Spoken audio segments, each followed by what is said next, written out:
Yeah, good evening to one and all. Indian Society of Radiographers and Technologists as wishes you all World Radiography Day to all over the world. And all of you know, today, 8th November 2021, we are here to inaugurate of online competitions, quiz and oral presentation, which is organized by Isrt India. I welcome you all for the event. First of all, I'll welcome Dr. Napapong Manganapang he's from Asia, Australia, Vice President of Isrt. I welcome you, sir. Thank you. Similarly, I welcome A. Selvakumar, the President of Isrt. I welcome you, sir. Thank you. And Mr. Suresh Malyath, General Secretary, Isrt India. I welcome you, sir. Thank you. I also welcome today's special guest, Professor Paneer Selvam, Sri Ramchandra University, Chennai, India. I welcome you, sir. Thank you. I also welcome today's panel of judges. From the foremost, Dr. S.C. Bansal, the retired assistant professor from Chandigarh. I welcome you, sir. Thank you. Thank you. Mohan Bhagwat is assistant professor, Jamia Ahmad University from New Delhi. I welcome you, sir. And Anto Ramesh Delvi, a director of business development and operations, 2050 Healthcare from Bangalore, India. I welcome you, sir. Namaste. Thank you. With this, all of you very well know about it. We are going to have a quiz competition as well as oral presentation in six different topics, which includes radiography modality and radiation protection, interventional radiology, computed tomography, magnetic resonance imaging, radiotherapy, and nuclear medicine. We have received the good number of registration for this event. With this, I welcome you all, even for the participant, whoever watching through the YouTube channel of the Isrt India, as well as in the Facebook. With this, I welcome you all, and I request our General Secretary, Suresh Malyath, to give an introductory speech. Thank you, Mr. Shashi. Dear dignitaries, friends, colleagues, and listeners, good evening and welcome. First of all, I wish everyone a wonderful World Radiography Day or International Day of Radiology ahead. As all of you aware, this is the 126th anniversary of the historical discovery of X-rays by the legendary scientist William Conrad Röntgen. For the past 15 years, ISRT has been conducting World Radiography Day across Indian Peninsula with a variety of programs. But the last year, the 125th anniversary or coincident anniversary of last year X-rays, we couldn't conduct any physical mode of program, and we have switched over to the virtual programs or virtual platforms, and there was an overwhelming response for that program. This year, fortunately, we had 3 physical mode of programs. One was in the northern end state, Kashmir, in Srinagar, and another one was in Tripura, Agartala, the capital city of Tripura, the northeastern state, and third one was in Cochin, the headquarters state, Kerala. And we had also celebrated the physical mode of program in the headquarters office itself. Regarding this year, the year 2021 is an important year for Indian radiographers and as well as the entire allied healthcare portions in India. We have attained two major achievements in this year. One is the enactment of NCHP Act in Indian Parliament, which made us a fantastic piece of legislation. And second one is the international affiliation. The two things were the long pending and long cherished dream for ISRT, and we had played a crucial role in it. And for ISRT affiliation for Indian Society of Radiographers and Technologists, though it was pending from 2018, it made a reality. It come to a reality in this year itself. But our long association with International Society has begun in 2011 itself. Mr. Nakopan, our honorable chief guest or guest of honor of this program, we were fortunate enough to receive him in our office in 2011 itself. And from that, since then, he is our mentor, patron, and everything for us. So I am indebted and grateful to this great man, Nakopan sir. I wish to spell few words about him. He is a medical physicist as well as a medical radiological technologist in his parent country, Thailand. He is a visiting professor in five countries in the Southeast Asia, and he is the Australasia Vice President of International Society of Radiographers and Radiological Technologists. And we are very fortunate enough to have him today virtually. And I am indebted and grateful to the CEO, Mr.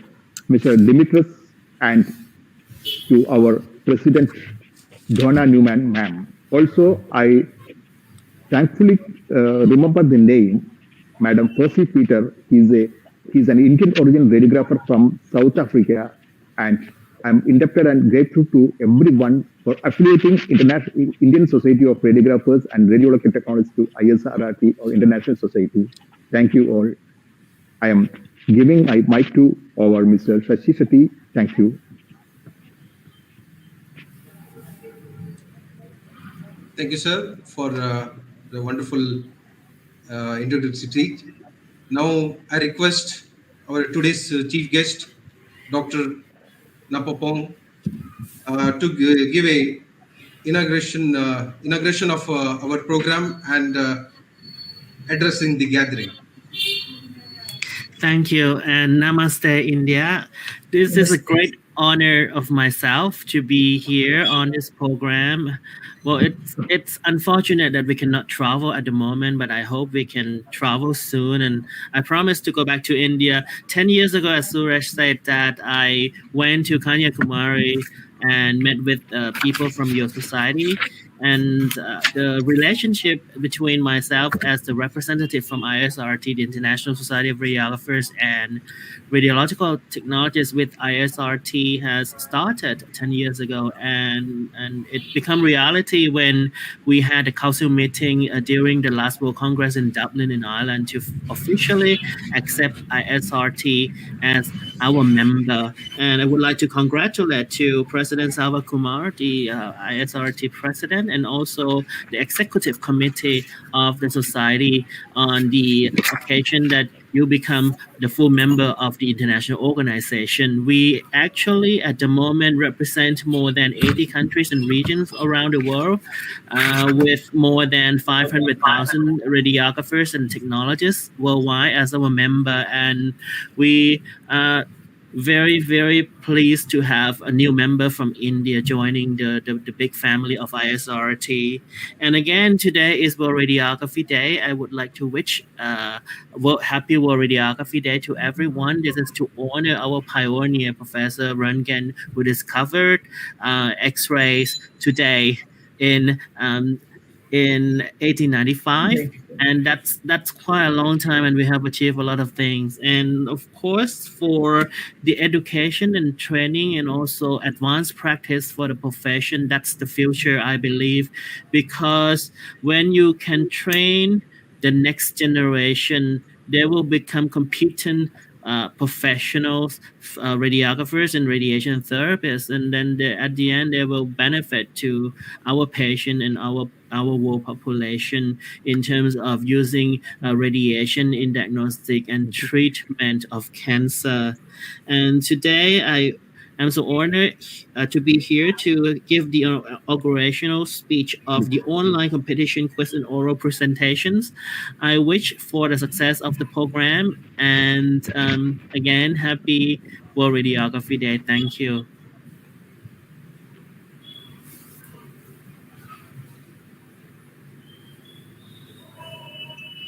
Thank you very much, sir, for your valuable word. With this, I request to give the session regarding on role of radiographers in a pandemic.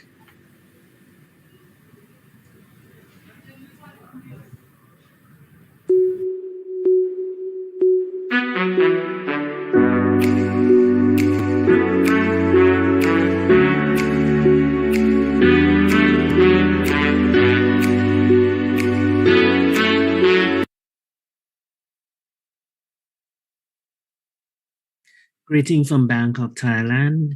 It is my honor to be here today on behalf of the board management of the International Society of Radiographers and Radiological Technologists, ISRT, to congratulate the Indian Society of Radiographers and Technologists on this special event to celebrate World Radiography Day 2021. This is the inauguration of the online competitions, quiz, and oral presentations to your members in India. And of course, for this year's theme of the role of the radiographer in a pandemic, I would like to present a good work from ISRT and our member societies in regards to the COVID pandemic from the past 2 years. Greeting from ISRT, the Board of Management. Ms. Donna Newman is the president at the moment, and I am Napapong Pongnapang, the vice president for Asia and Australasia region. ISRT is the voice of more than 500,000 radiography and radiation therapy professionals worldwide, with the mission statement to improve the standards of delivery and practice of medical imaging and radiation therapy throughout the world by acting as the international for medical radiation technology and by promoting quality patient care, education, and research in the radiation medicine science. That's our mission. And we are very happy to have the new society member from India, 2 Indian societies joining us from the last council meeting online in Dublin World Congress. Congratulations again and welcome to the ISRT home, and the members throughout the world join together as a big family. The ISRT will work closely with World Health Organization, International Atomic Energy Agency and IAEA, European Federation of Radiological Societies, and International Commission for Radiological Protection, ICRP. ISRT was founded back in 1952. That was our foundation year. It's been a long time, with the first president, Ms. Dina Van Dyke, and the first General Secretary, Mr. Raymond Hutchinson. We honor these 2 pioneers as the founding member of our global professional society. Back in 1962, there were 15 countries involved with 21,900 members from around the world. And that was 15 countries back then. Now we have more than 80 countries with more than 500,000 members. The mission for ISRT is quality patient care, education, and research. So the ISRT is the voice of the radiography professional worldwide, with the key strategic priorities, including collaborate to develop and promote international standards, advocate for the profession, empower societies, and these are foundation for us to communication and governments. That's the foundation principle of our organization.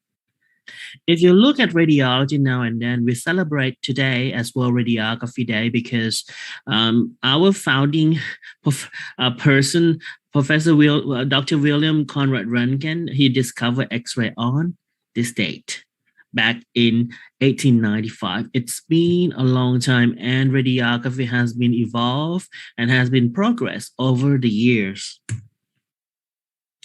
And what is World Radiography? The day and the day that we celebrate today. World Radiography Day is celebrated on 8th of November each year. The date marks the anniversary of discovery of X-radiation by William Conrad Röntgen in 1895.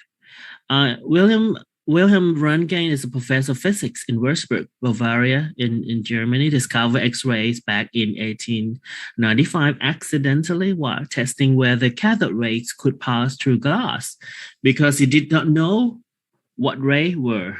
He called them X, meaning unknown ray. And radiographers worldwide can use the day and the days around the day to promote radiography as a career, as a vital contribution of modern healthcare, and as an opportunity to increase public awareness of diagnostic imaging and radiation therapy. That's today. This is from the Society and College of Radiographers, UK. We celebrate, ISRT celebrate World Radiography every year, and these were the poster of what we have done back in 2017, 2018, 2019, and 2020. We have different themes, and for this year's theme, this is very important, World Radiography Day for 2021. We highlight the role of the profession during the pandemic, and we just host the ISRT webinar live on Facebook, and we have Mr. Rajiv Krishnan from representing India as one of our speakers. Congratulations on this. And the theme of this year is the role of the radiographer in a pandemic. The ISRT response to the COVID pandemic, we have done numbers of good things, and we got support from our members, societies. The guideline that we have developed, and there are numbers of issues around COVID-19 pandemic for the profession, because at first we did not know much about this COVID-19, and we have limited access to the practice standard of the profession, including infection control and patient care in special circumstances that issues around pandemic of this COVID virus. And many places around the world, we have limited access to the personal protective equipment, the PPE. And one important issue is that how can we be recognized as a frontliners profession in response to this pandemic? Well, of course, we as the official have official relation with the World Health Organization. We have this support to set up the standard in collaboration with the WHO in response to the COVID-19 pandemic. So ISRT has been asked by the WHO to collaborate in producing a technical document specifically for medical imaging department. This will address control of infection safety practice, whilst also being mindful of radiation protection practice. We have to have two things in mind, both infection control and radiation protection. And we successfully published this ISRT COVID-19 guideline that has been adopted by numbers of member societies worldwide. And we have a numbers of checklists so that you can download from this website, from ISRT website, isrt.org. We have these information on our website there.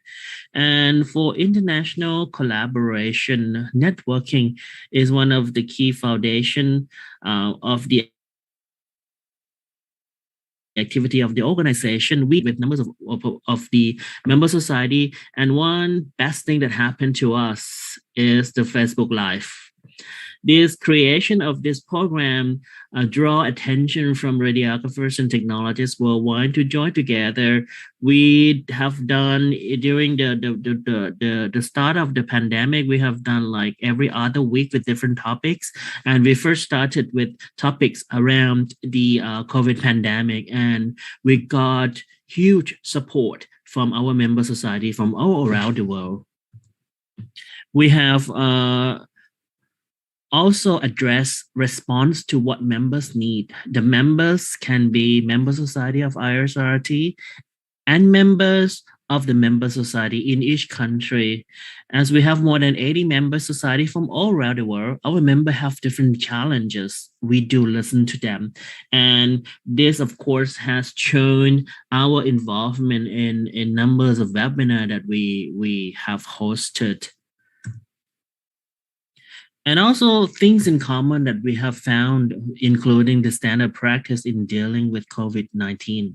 That was new to us, and problem in access to surgical masks, N95 masks, and the PPE. And one of the more important thing, in my opinion, and a lot of people's opinion, is the recognition of profession as a frontliner, because as long as we are recognized, we get good treatment from the government, we get good support from the government or from the Ministry of Health in terms of access to the standard care to our practice, like surgical masks and N95 masks and PPE, things like that. And a lot of countries, especially like in my country, we have shortage of manpower because we do not have enough number of radiographers in the first place. And then when we have to deal with this pandemic, with this airborne infection, a lot of hospitals cannot cope with this.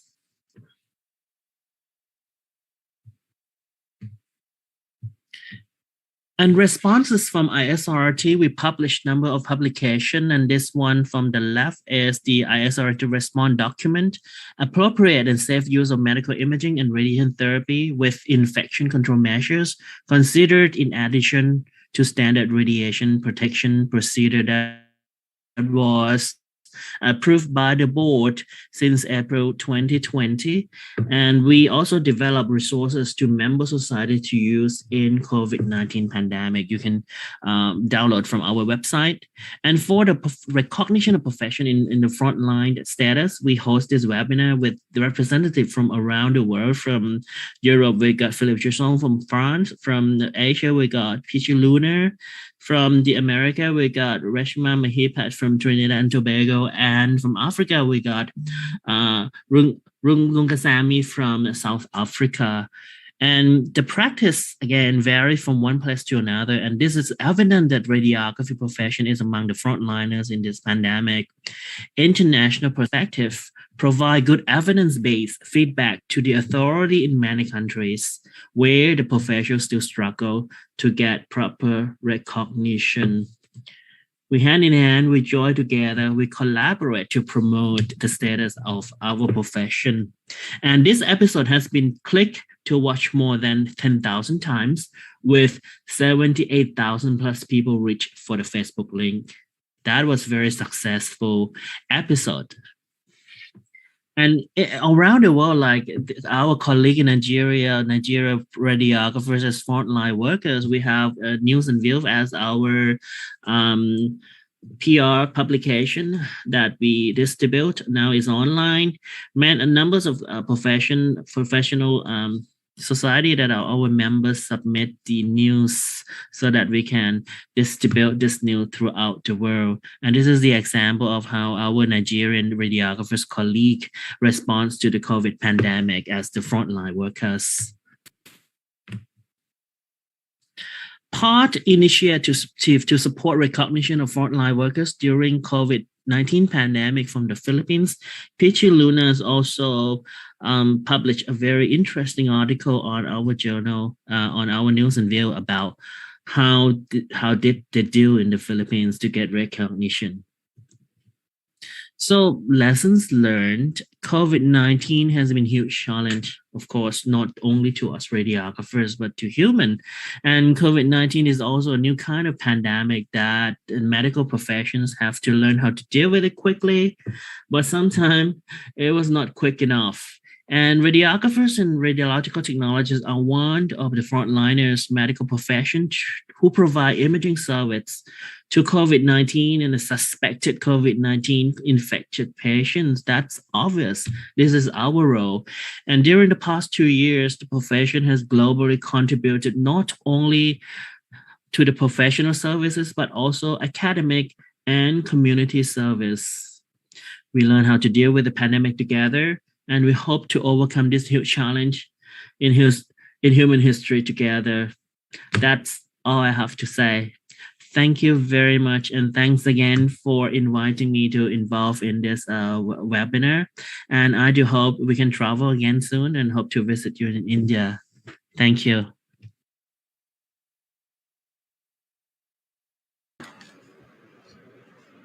Thank you, sir. A good philosopher mentioned during pandemic time, a radiographer is someone who has given his or her life to create an image to betterment of the patient.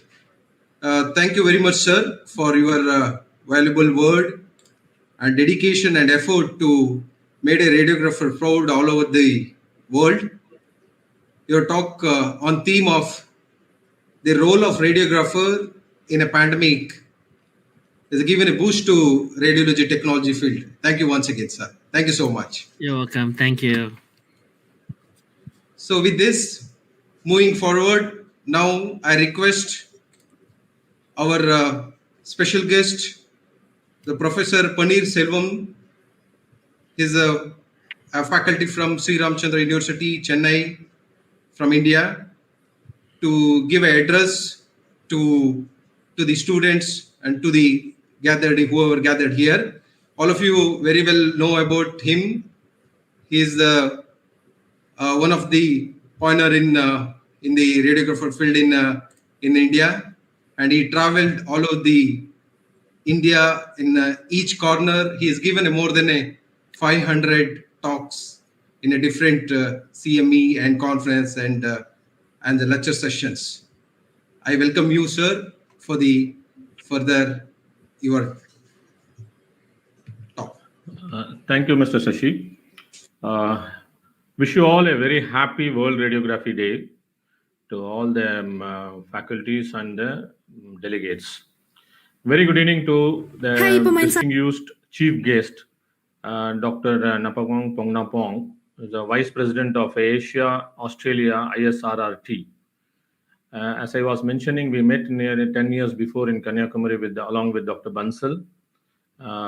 Still, we remember that. Thank you, sir, for joining us. And I also would like to place my respect to the leaders, Mr. A. Selvakumar, President of ISRT, Mr. Suresh Malayat, General Secretary of ISRT, and Mr. Sashikumar Shetty, the Program Coordinator, along with Mr. Magesh. And other office bearers, delegates, and dear students. Once again, very good evening to all of you. And it is really indeed a great pleasure and very happy to meet all of you on the occasion of the celebration of the World Radiography Day 2021. First, I would like to congratulate and thank, wholehearted thanks to all the radiographers and technologists who have not seen that time frame and worked for the patient, as Mr. Shashi said, for the benefit of the patient in 2020 and 2021 in this pandemic period. All of us has to salute them. Then I would like to congratulate Mr. Sashi and team for organizing such a wonderful online competition for students. And my best wishes to all the dear students who are participating in this mega online competition event. This sort of an online competition in pandemic situation, if you see, is something like an academic gift for the students and the budding technologies. So don't miss it. It is something like, as I mentioned, it's an academic gift for you. So don't miss it, because most of you are sitting at home. You have not gone to the colleges for quite some time. And this particular program, like this, so many programs are going throughout the country. All this program you consider as an academic gift, which is going to develop your skill and knowledge. See, please remember that future is going to be a competitive world.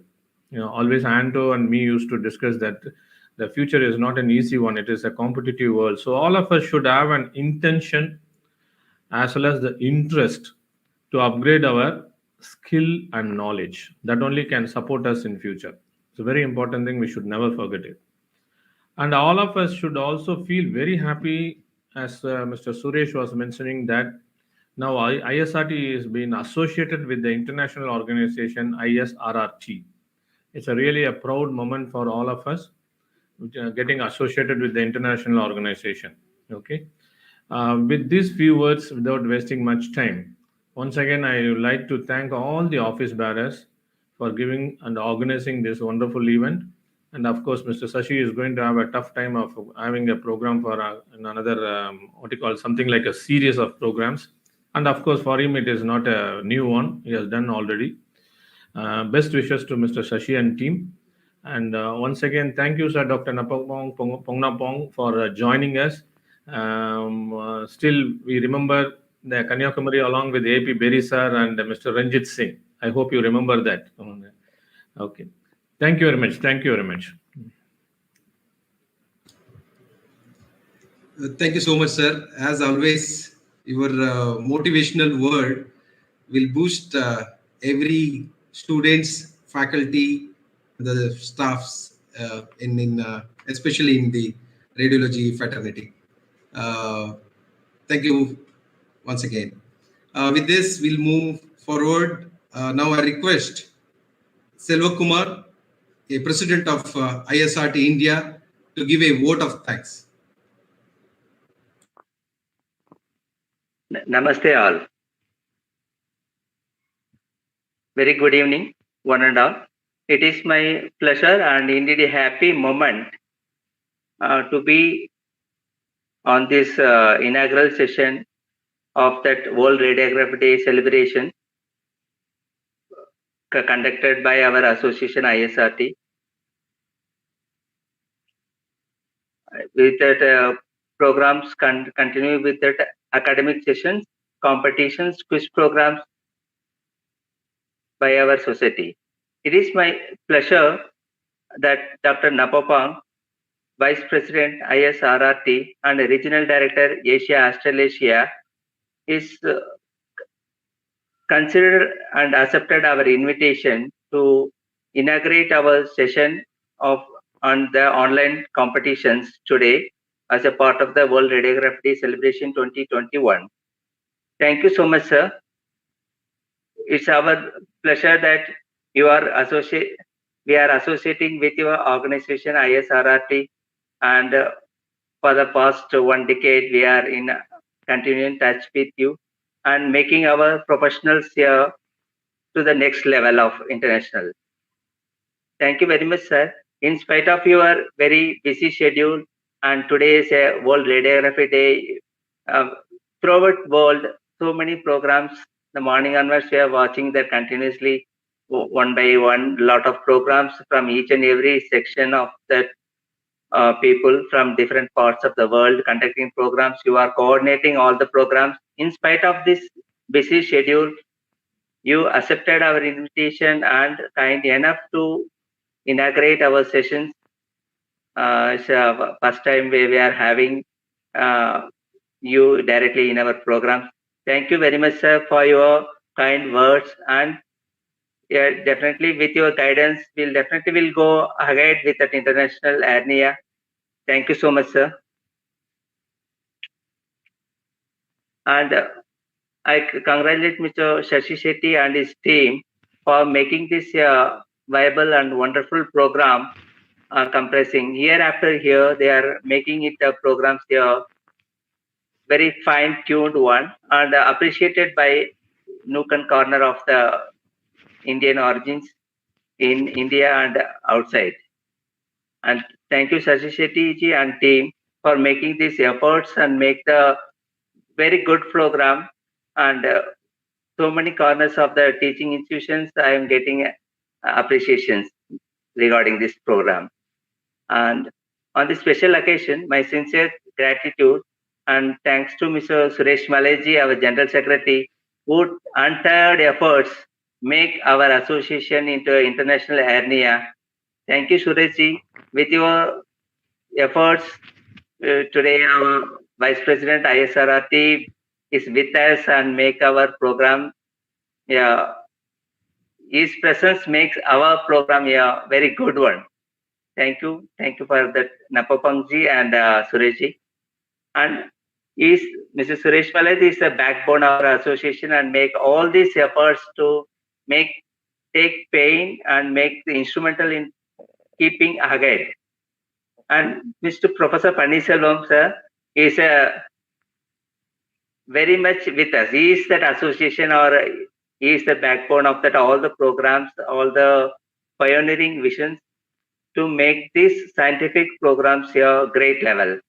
Thank you, sir. With your vision, definitely we'll go ahead and make our academic fees next levels. And our sincere thanks and gratitude to all the National Council members, EC members, office bearers, and of all the chair chapter and all the judges of this program, and Commander Daniel sir, Joseph sir, and others who behind the scene and in front of the scene making this program a very good one. Thank you all. And at last, my sincere thanks to all radiographers who worked during the pandemic period, keeping the spirit, keep helping hands to the millions of professionals. Without your support, the medical field, the making that COVID patient treatment is not a possible one. With your support, all the programs gone very well. India ahead of all these COVID programs. Thank you all. Thank you one and all who support the programs. And last and not least, ISRT extend warm welcome and sincere thanks to all the participants of this event and guided by our eminent professionals in the field. Thank you all, and thank you the judges. Without your active participation, no program will be successful. Thank you all for your support. Thank you. Thank you so much. Jai Hind. Thank you so much, sir, for your valuable word. Before we leave our today's chief guest, I just like to mention we have above 700 participants in quiz and above 140 participants in oral presentation who is registered for the program is organized by ISRT. Thank you so much, sir, for your valuable time. And we'll see you some other day with, as you mentioned, in physically appearance when it's possible in India.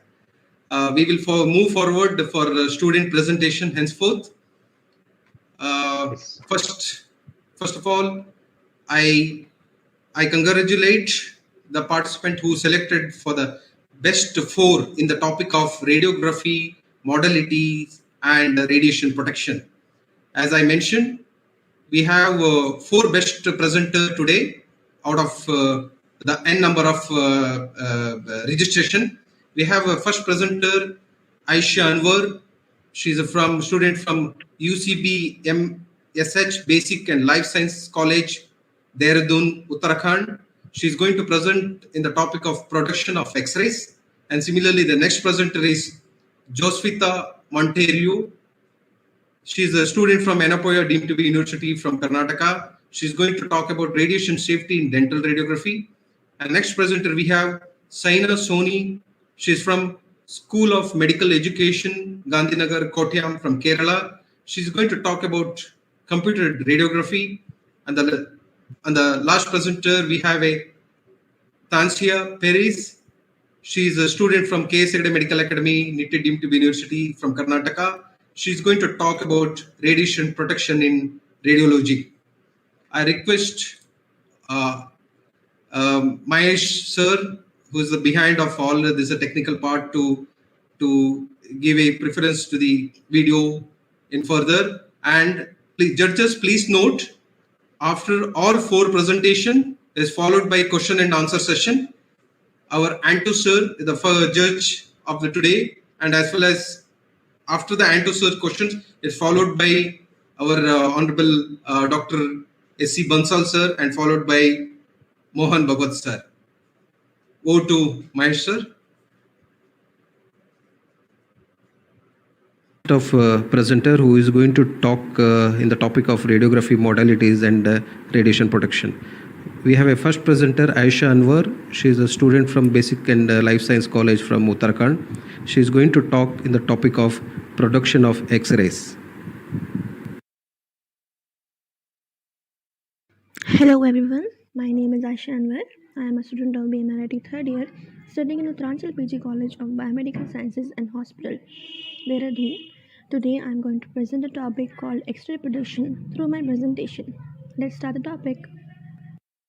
So these are the basic outlines which we are going to study through this presentation.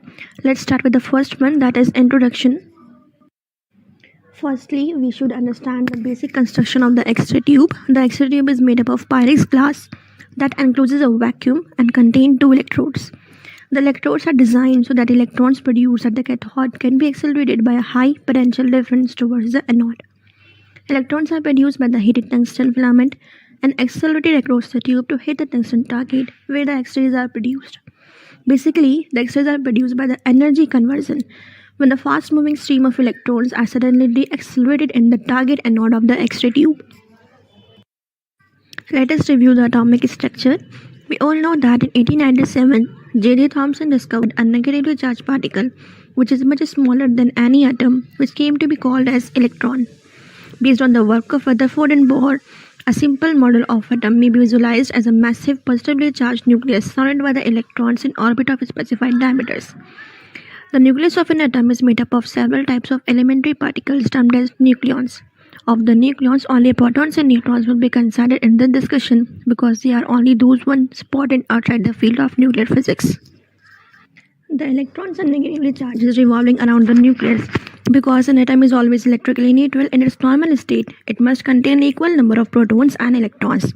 The simplest way to describe an atom is to visualize a central positive nucleus with electrons in circular orbit about the nucleus. The atomic system allows 2 electrons in the first orbit, up to 8 in the second, up to 18 in the third, up to 32 in the fourth, and up to 50 in the fifth. The electron orbits are designated by the letters K, L, M, and O, and so on. Now, the requirements for the X-ray production. The first one is cathode. The electron source acts as a cathode. Electrons can be produced either by ionization in gas or by thermionic emission. Next is anode. Anode is act as a target to stop the electrons. The high voltage is applied between the cathode and the anode. This voltage accelerates the electrons to a higher velocity. The vacuum. High vacuum is maintained between the anode and cathode because of the following two reasons. The first one is to avoid collision between the electrons and gas molecules, and the second one is to avoid oxidation of tungsten filament in the cathode. The glass envelope and housing are required because it absorbs the X-rays emerging in a desired direction. It maintains the required vacuum. It acts as an electrical insulator, and it also contains the cooling system. Now, the process for the X-ray generation. X-rays are produced by energy conversion when fast-moving electrons from the filament of the X-ray tube interact with a tungsten anode target. This can be understood as follows. When the high voltage is applied between the cathode and anode, the cathode is heated and emits an electron. These electrons travel towards the target. These fast-moving electrons possess kinetic energy. This kinetic energy is converted into heat and X-rays on interaction. This conversion takes place on a target material. X-rays can be produced by two different processes. One involves the interaction of electron with the nucleus of tungsten atom, and the second involves the collision between the high-speed electrons and the electrons in the shell of the target tungsten atom. Let us understand them one by one. Let's start with the first one, that is brimstone radiation. It is a German word which means pegging radiation or slow radiation. It is a process of radiative collision between the electron and the nucleus and the target. The electrons between the cathode and anode have a potential energy that is equal to the product of their electrostatic charge. As the electrons accelerate, this potential energy is transformed into kinetic energy. It occurs when the high-speed electrons interact with the nuclear field. Negative electrons and the positive nucleus have a mutual interaction. The energy of the nuclear field is so great that the incident electron slows down. This diverts the incident electron path and causes a loss of energy, and it is emitted as the X-ray photon. As a result, velocity changes. The electron may lose their kinetic energy in the form of brimstone X-rays. The amount of brimstone X-rays production is determined by the distance between the bombarding electrons and the nucleus. Suppose the electron is at a very large distance, hence the Coulombic force is weak. Low energy X is created, and this higher probability to occur. Second one, the electrons at a very close distance. Their Coulombic force is strong. Higher energy X is created, lower probability to occur. Next one is characteristic X-ray production. In this, electron with kinetic energy may interact with the atoms of the target by ejecting an orbital electron from the key shell. Now, there is a vacancy in the key shell and the atom is said to be ionized. The outer orbital electron from L shell or M shell will fall down to fill the vacancy at the key shell. During the transmission, the difference in binding energy of the two shells is radiated as a photon, which is called the characteristic radiation. This will have only discrete energies. If the transition involves an electron falling from L shell to K shell of a tungsten target, then the photon emitted will have energy E is equal to AK minus EL, where EK and EL are the binding energies of the K and L shells of the tungsten atom respectively. The energy transitions are designated by the shell capturing the electrons with a subscript of alpha or beta. The subscript alpha refers to adjacent shell transition, that is L to K transition. The subscript beta refers to non-adjacent shell transition, that is M to K transition. The only K characteristic X-rays are important in radiology because other characteristic X-rays are entirely attenuated by the tube window and filters. Hence, the kilo voltage applied must be greater than the 69.5 kilo electron volt for tungsten target, 20 kilo electron volt for molybdenum, and 23.2 kilo electron volt for rhodium target respectively, which is called threshold energy. As the energy of the incident electron increases above the threshold energy, the percentage of characteristic X-rays also increases. Now, the factors affecting the quality and intensity of X-ray photon. First one is applied voltage. Energy of photon emitted from the X-ray tube depends on the energy of the electron that bombards the target. As the applied voltage increases, the effective photon energy also increases. Next, tube current. The number of X-ray produced depends on the number of electrons that strike the target of the X-ray tube. The number of electrons depend directly on the tube current used. Next, the intensity will increase with the increase in atomic number of the target material. Exposure time determines the length of the X-ray protection. In beam filtration, the filtered beam consists of high-energy photons, which is said to be hardened. Last but not the least, X-ray beam intensity decreases. We have a with the next distance from presenter, the target Josvita because of the Monterio. divergence of the X-ray She is beam. NOPIO deemed to be university student. She is going to present in the topic of radiation safety in dental radiography.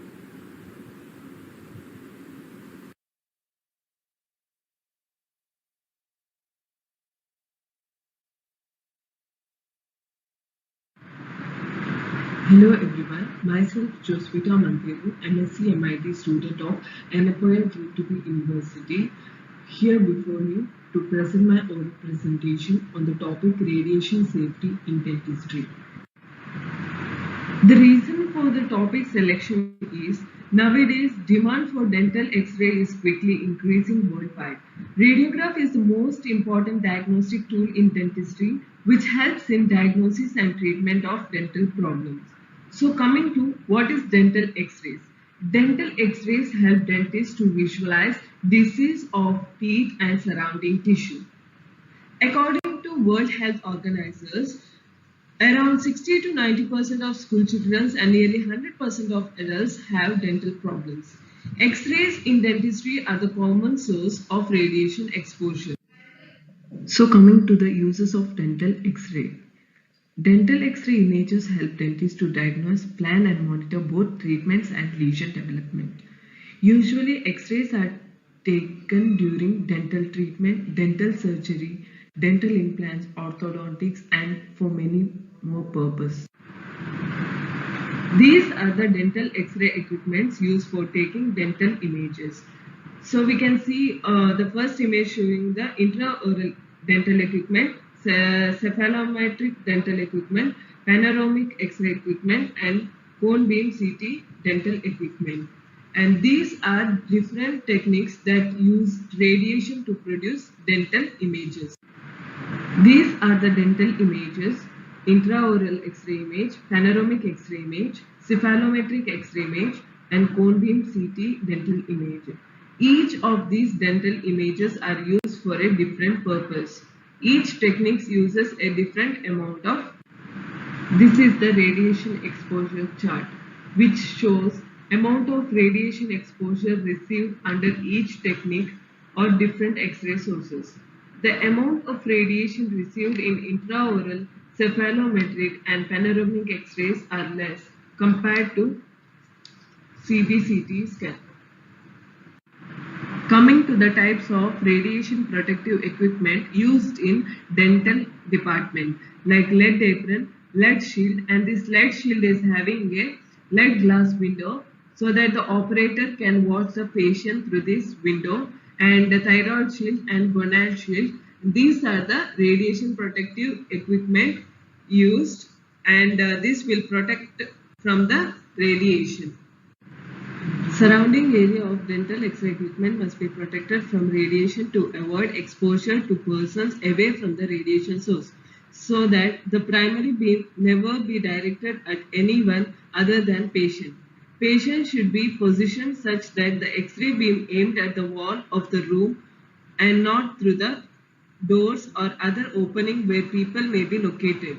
So for this purpose, dental X-ray room shielding must be done. This is the image of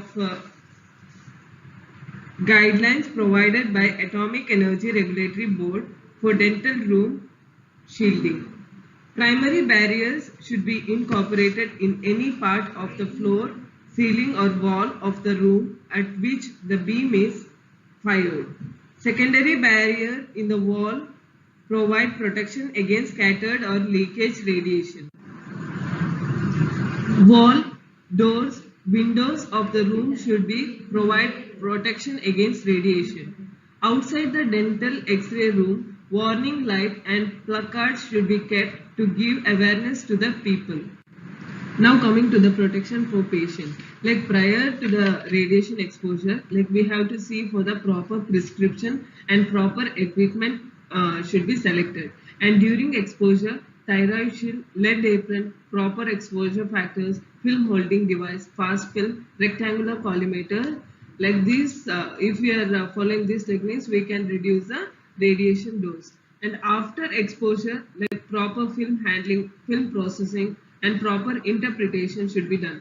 These all the techniques, if we are using, it will protect the patient from unnecessary radiation. Protecting the operator. Like the operator is not permitted to hold patient during exposure, and if the operator is holding the patient during exposure, then he has to wear the lead gloves. And operator should stand behind a protective barrier and keep a distance from the X-ray source of 6 feet. That is, the operator should stand a distance of 6 feet from the X-ray source. And handheld dental radiographic machine should have the backscatter shield. And the operator should have a personal monitoring device which will record the amount of radiation received. Techniques used to reduce patient exposure, like select appropriate technique, adjustment of parameters, use rectangular collimators, use protective barriers, giving or continue education to the patient. Outside room, caution signs should be present. Coming to the conclusion, like radiography is the most important diagnostic tool in dentistry. Thus, proper protection is provided while exposing the patient. We have These a next are the presenter, references I Ms. have gone Saina through. Soni. She is a Thank student you. from School of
presenter, Ms. Saina Soni. She is a student from School of Medical Education, Gandhinagar from Kerala. She is going to present a topic in computed radiography. Hi everyone. In this presentation, we will be focusing on computer radiography. I am Saina Soni, second year BMRT student, School of Medical Education, Gandhinagar, Kerala. Computer radiography was the first modernized system to replace screen film radiography. So, as an introduction, computer radiography is a process of capturing data from conventional X-ray machine and processing the data digitally to produce crisp and high-quality radiographic images. Computer radiography technology is based on certain halide-based phosphors having energy storage and excitation characteristics known as photostimulable luminescence or PSL. The PSL enables the phosphor to store X-ray energy temporarily and release that energy upon excitation by a laser beam. So, now let's discuss about the difference between screen film imaging and computed radiography.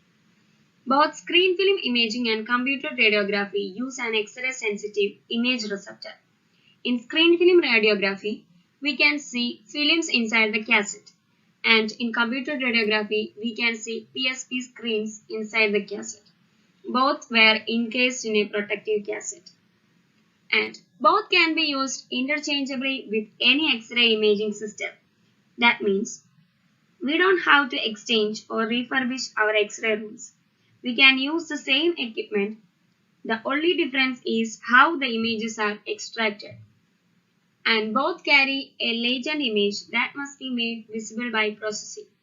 Now, difference in processing. In screen film radiography, the image is manifested through chemical processing. Here we are using developers and fixers for chemical processing. Or here the image is manifested through manual processing. Now, in computer radiography, we were using computer softwares to convert the latent image into analog signals. Components used in computer radiography. Computer radiography is the generic term applied to an imaging system comprised of photostimulable storage phosphor screens or PSP screens. PSP screen is what actually going to acquire the X-ray projection from the patient. And CR reader. CR reader is what extracts the image from this PSP by taking the analog signal and converting it into a digital signal. Readers can replace the darkroom and processor. Digital electronics. To convert the analog signal to digital form, analog to digital converter, digital electronics are used. Workstations for manipulation of images, laser printer to make hard copies of images. Now let's discuss a little bit about PSP screens. The photostimulable phosphor PSP screen is positioned within the cassette. The commonly used phosphor material is barium fluorohalide, and it has several layers. These are the layers of PSP screen. The outermost layer is the protective layer. This is a very thin, tough, clear plastic that protects the phosphor layer. The phosphor layer or active layer, a photostimulable phosphor European activated barium fluorohalide crystals that traps the electrons during exposure, is present in this layer. The latent image is formed in this layer, and it contains light absorbing dye to prevent light spread. The reflective layer. This is the layer sends light in the forward direction when released in the cassette reader. Conductive layer.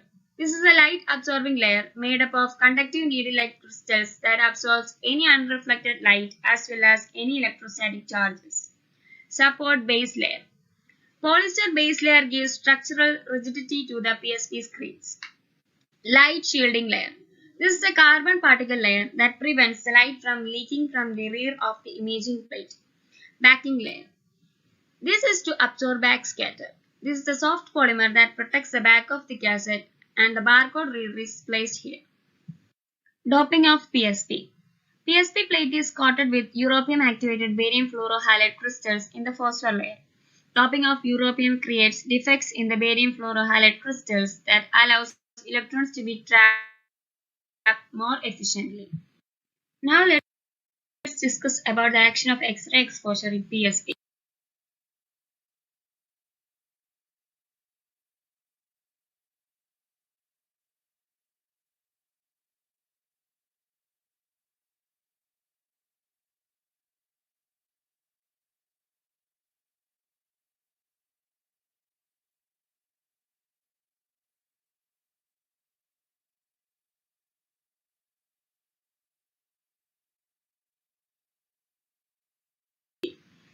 We can see PSP screen coated with europium activated barium fluorohalide crystals here.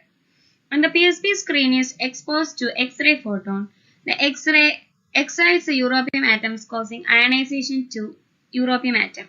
The divalent europium is converted to trivalent europium.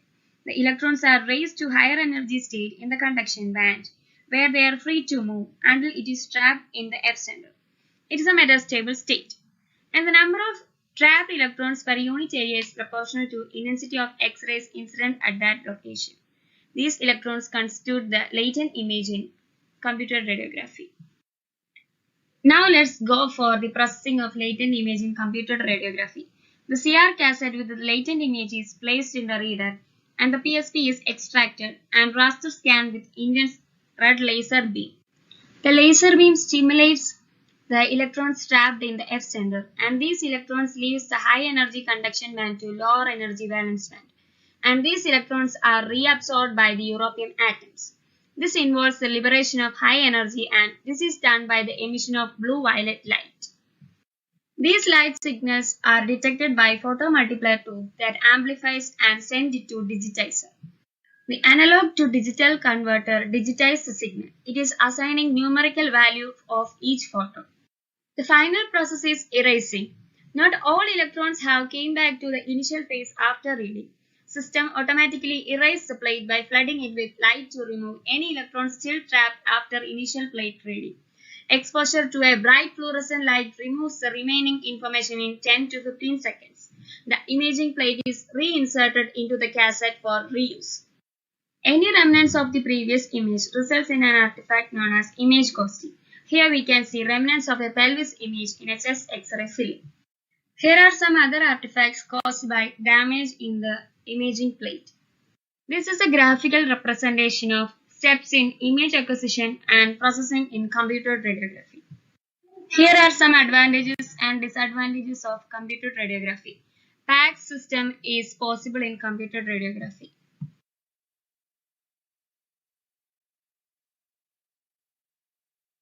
Yeah, we have the last presenter, Ms. Tancia Perez. She is from KSAGDI Medical Academy, NITT University. She is going to present the topic of radiation protection in radiology. Hello everyone, I'm Tancia Perez, MSc MIT from KSAGDI Medical Academy. The topic for my presentation is radiation protection.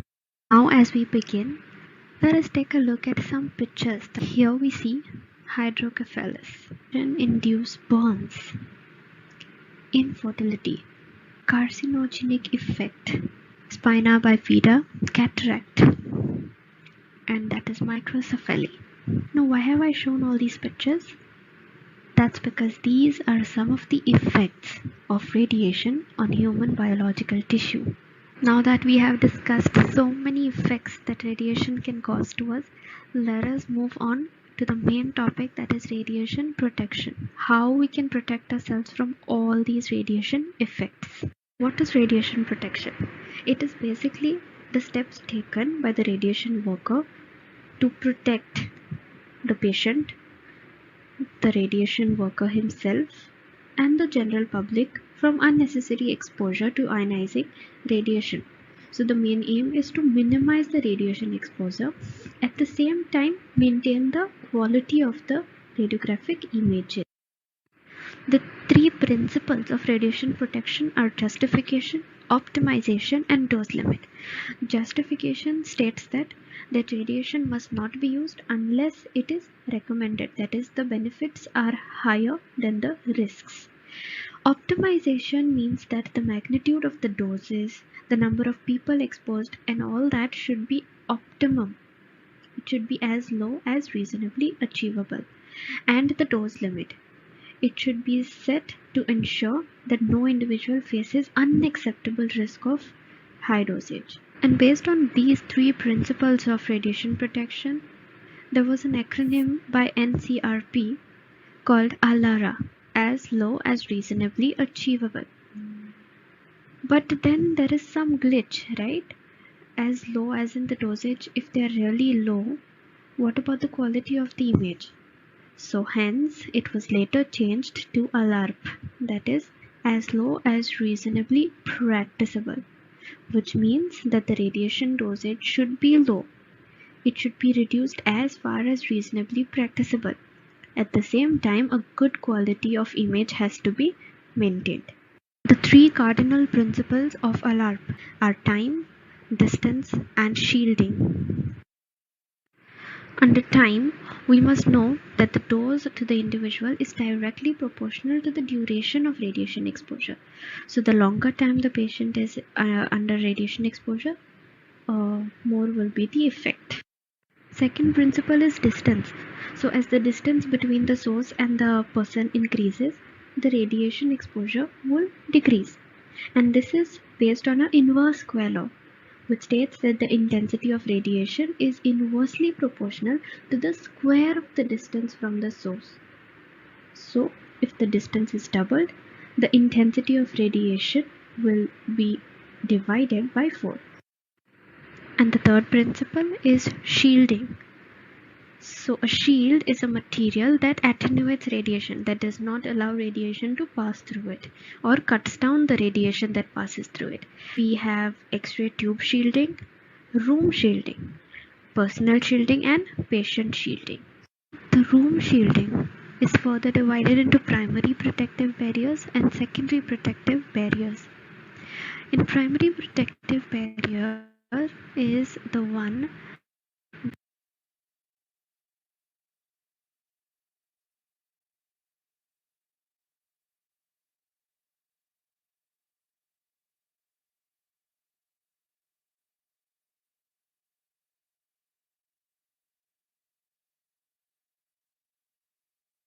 that is facing the primary beam.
Or the useful beam of X-rays. So it could be either the wall or a ceiling that is faced by the primary X-ray beam. The secondary protective shielding is the ones that save us from the secondary radiations. What are secondary radiations? It could be the leakage from the X-ray tube or the scattered radiation from the patient. So examples of secondary barriers are the walls adjacent to the primary barrier or the lead barriers that we use. And the patient shielding. And this is done by using radiation protection devices such as lead aprons, lead goggles, thyroid shields, lead gloves, and gonadal shields. Let us study lead aprons first. Lead apron must have lead equivalents of 0.2 mm thickness of lead, or 0.5 mm is used in fluoroscopy or interventional procedures where there are long duration of exposures. And there are also 1 mm lead equivalent aprons available, but they are barely used because of their heavy weight, which could cause spinal injuries, etc.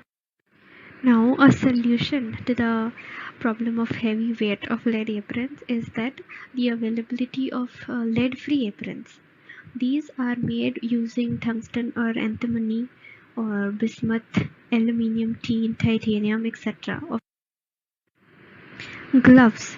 These are made of lead and it has about 0.25 of lead equivalents, and these should be worn whenever hands must be placed near fluoroscopic field. Thirdly, we have neck and thyroid shield.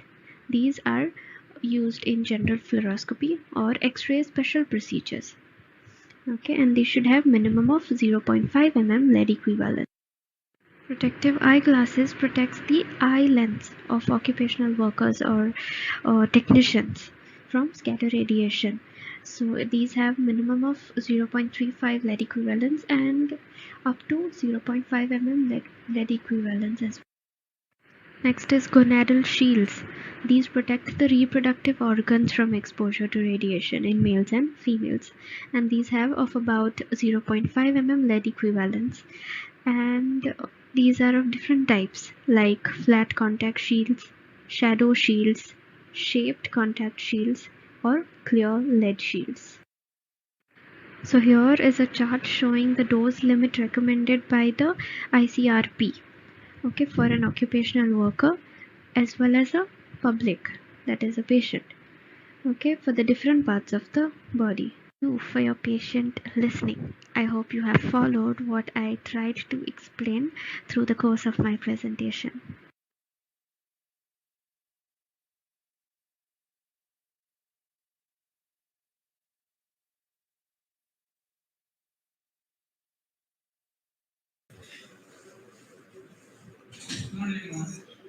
Thank you all the participants. Now I request all the judges to go ahead with the question and answers. Thank you, Shashi. And it's Aisha. Aisha, are you here?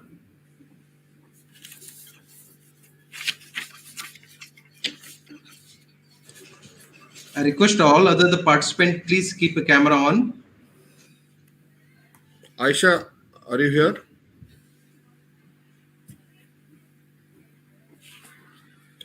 If Aisha is not there, can we move with the next one, or should I have to wait? Sir, go ahead, move ahead. Joshvita? Joshvita is also not there. Joshvita is there. Joshvita, please switch on your video. Joshvita, can you hear us?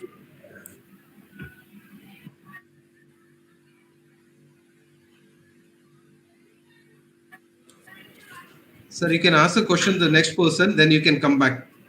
Okay, fine. And Saini Soni.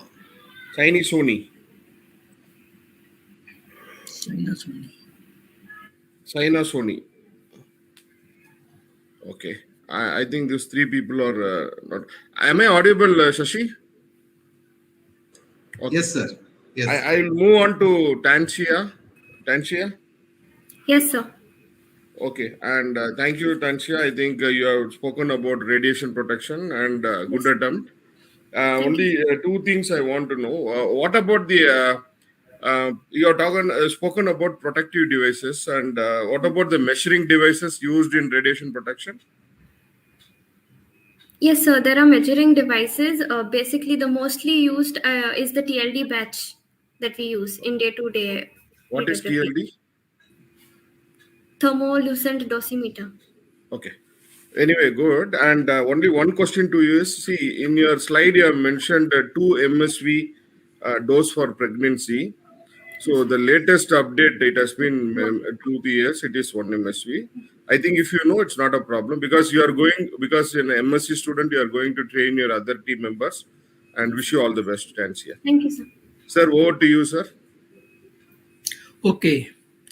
Tanisha, you have presented a good talk on this, what you call, radiation protection radiology.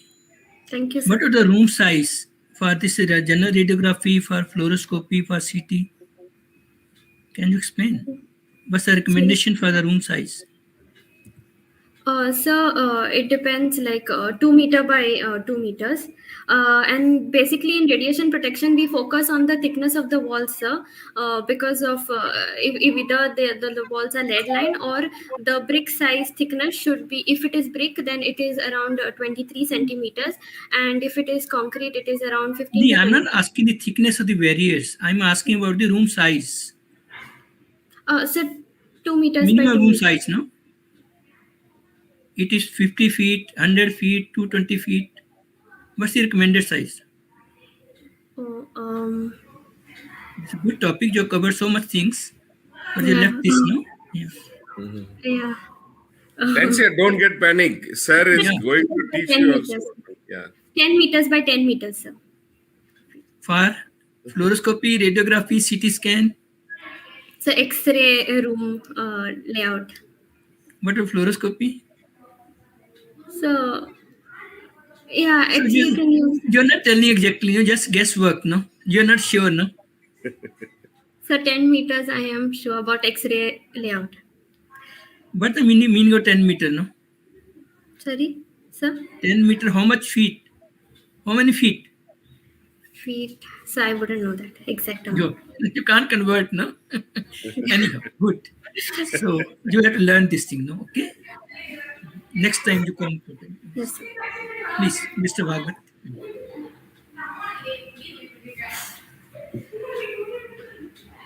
Sir, you have to unmute, sir. You are not audible, sir.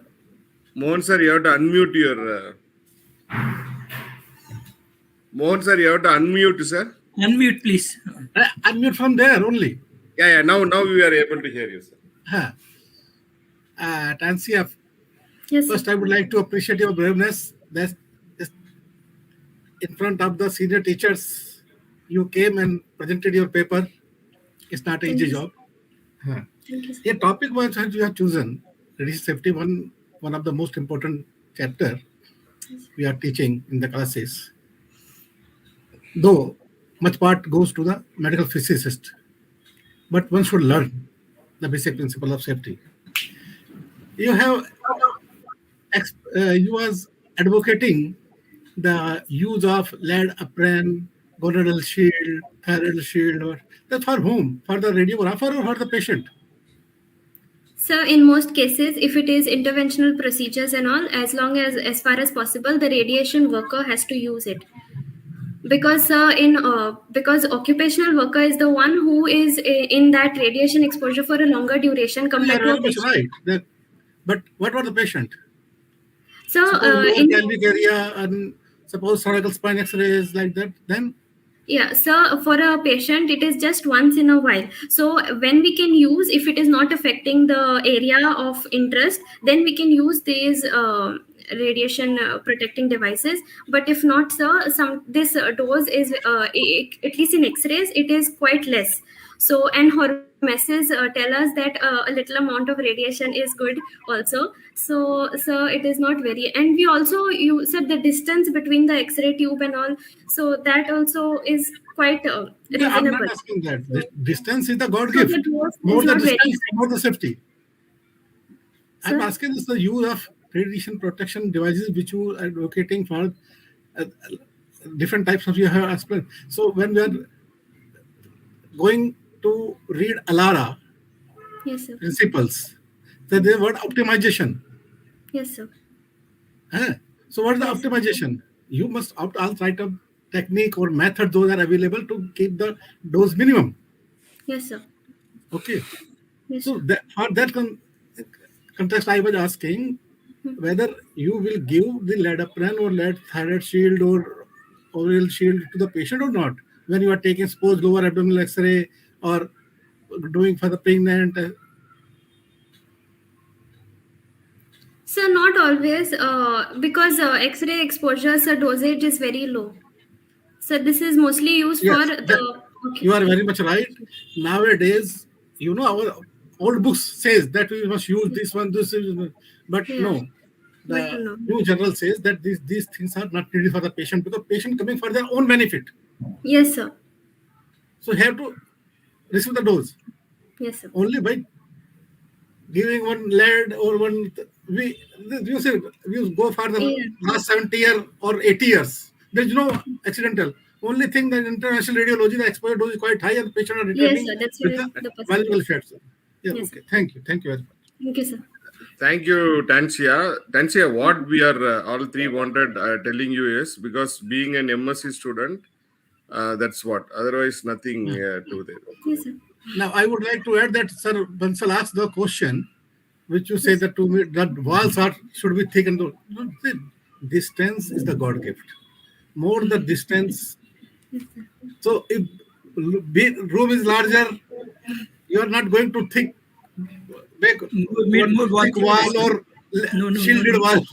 Understand? Less shielding is required. Parameters for the so inversely, you say already saying radiation is inversely proportional to the scale of the distance.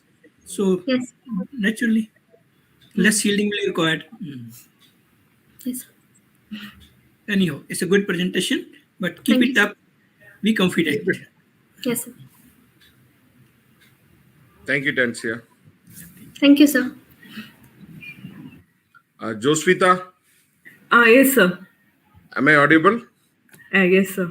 Hi, Josvita. I think you had presented on IOPA, dental X-ray. Yes, sir. See, what type of collimators is used? Because you are talking about collimators for dental. Yeah, like previously it was using like cone shaped, but now we are like for reducing the radiation dose, like it is better to use rectangular collimators. No, I think now also the cone only is being used. I think you have shown images of cone also. So I think that's there. And during this pandemic, how we are handling this IOPA X-rays? Actually, IOPA, you said no. What it is? Expansion of IOPA? Intraoral pantomography. Periapical radiograph. Yeah. Because dental radiography is not easy and it should be very hygienic. That's the reason we are asking during this pandemic. The dentist, even they were asking COVID test and other things. So at this, see, whenever you are presenting, try to look at the current scenario and also add 2-3 lines. So that will make us little more that you are updated on to the current situation. That's it from my side. Sir, over to you, sir. Okay. Yeah. Just with this talk is on the dental. That is radiation safety in dental radiography. Yes, sir. So it's a very vital issue, no? Dental radiography, we generally neglect it, radiation safety in the dental. Yeah, because like previous time on like the patients were like less who are going for dental X-rays. Now like the patients who are going for taking dental X-rays has been increased because we can see now like nowadays like dental hospitals have been increased. Many of the people will go for the dental X-rays for dental problems. So my question is, when we use the dental X-ray machine, can you tell the exposure parameters? What are the exposure parameter kilovolt and MA which are used in the dental machine? Yeah, like 60 to 70 kVp is used and 8 to 12 MAS is used. Have you seen how it is done? Have you ever seen? Yes, 60 70 kV never used for dental radiography. Around 60 to 70. No, not at all. You're mistaken. Tell me which unit has got this 60-70 kV in the dental machine? Like intraoral, I have. Intraoral, we are talking about the intraoral radiography. Yeah. It is 40 to 50 kV, not 60-70 kV. Okay. Yes. Okay, sir. So kV is very less in dental, but more than mammography, less than general radiography. Yeah. It is in the range of 40 to 50 kV, not 50-60 kV. Okay. Just remember it. Okay. Pass on to Mr. Bhagwat, please.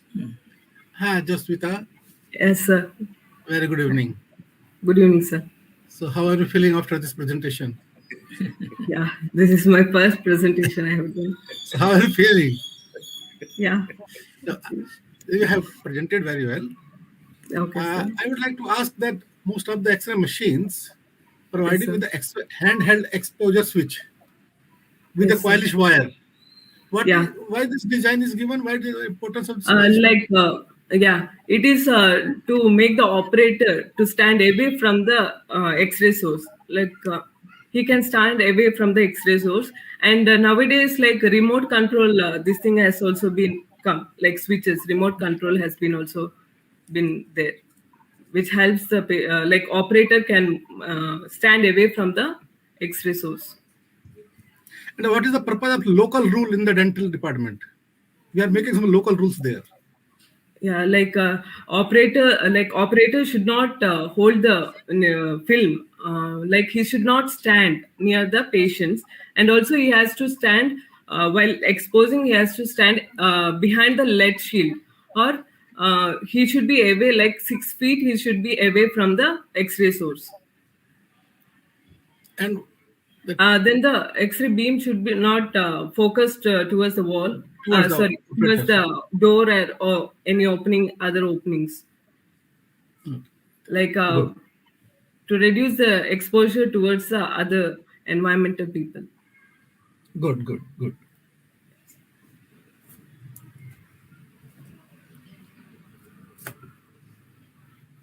Thank you, Joshvita, and good job and good try, and keep doing well. Okay, Thank you. congratulations. Yeah, thank you. Shashi, the other two members are not there, I think. Aisha and Saino. Saina, Sony, and Aisha's. Can we move on to the next sessions? I think interventional, I think is there, no? Yes, sir. If we will see that at the end of the next topic, if they join, we will continue with that. Okay. We have a next topic in interventional radiology. We have a participant from the different part of India. Top four of them is selected for the final round. The Pranay Panda is a student from Centurion University of Technology and Management from Odisha. He is going to present preparation, contraindication, risk, and medications in the interventional radiology. The second presenter is S. Manjula. She is a student from SRM Institute for Medical Science, Chennai, Tamil Nadu. She is going to present material used in cath lab. The third presenter is Ashwati P. So, student from KSAG Medical Academy, Nitted University from Karnataka. She is going to talk about 4 vessels angio. And the last presenter of the day is Karthik S. SRM Institute for Medical Science, Chennai, Tamil Nadu. He is going to talk about radiation safety aspects in interventional radiology. Mr. Shashi, there were a lot of disruption in the previous presentations, no? Yeah, slightly the technical issue, sir. I think this time Okay. will be all right.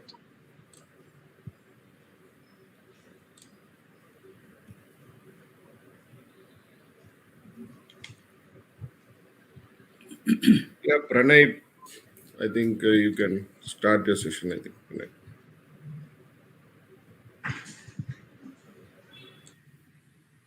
Going into the second topic of the day, interventional radiology. The first presenter is Pranay Panda. He is a Centurion University of Technology student from Odisha. He is going to present preparation and contraindication risk in interventional radiology. Pranay Panda, my topic is preparation, contraindication, risk and medication in IPR. First, we discuss about interventional radiology. It is a subspecialty which provides minimally invasive technique with the help of imaging modality to diagnose or treat a condition. Minimally invasive means it is the small incision or insertion of an instrument into our body cavity. Then here local anesthesia is given, that is anesthesia is given in particular part. Then it is used in diagnostic and treatment purposes. It shows early recovery time. Then 8 of the 10 procedure use small incision that is less than 5 mm. 9 of the 10 procedures use only local anesthesia with sedation. Then 8 of the 10 patients go home on the same day. Then preparation. Collect history and clinical examination report. Informed consent is taken. It is the image of consent form. And patients will be well hydrated. Fasting is 4 hours prior to the procedure to avoid nausea, vomiting. Then save and clean the arterial puncture site.